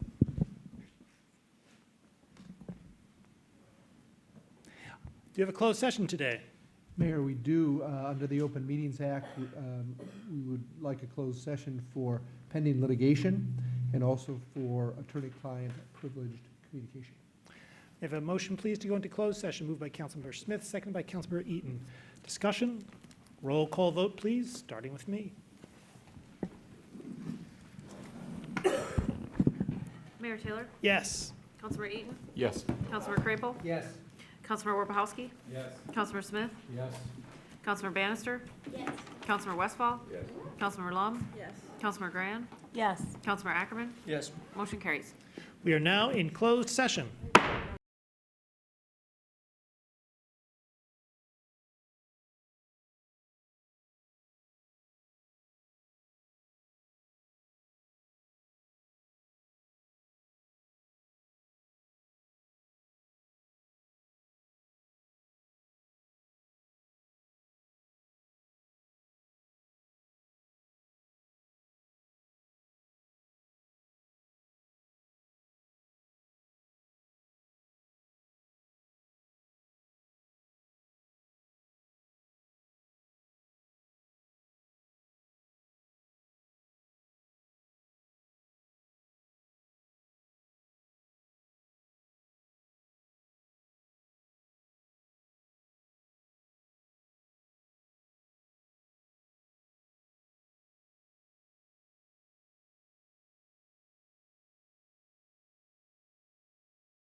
All opposed? We are back in open session. May I have a motion to adjourn, please? Moved by Councilmember Warpechowski, seconded by Councilmember Bannister.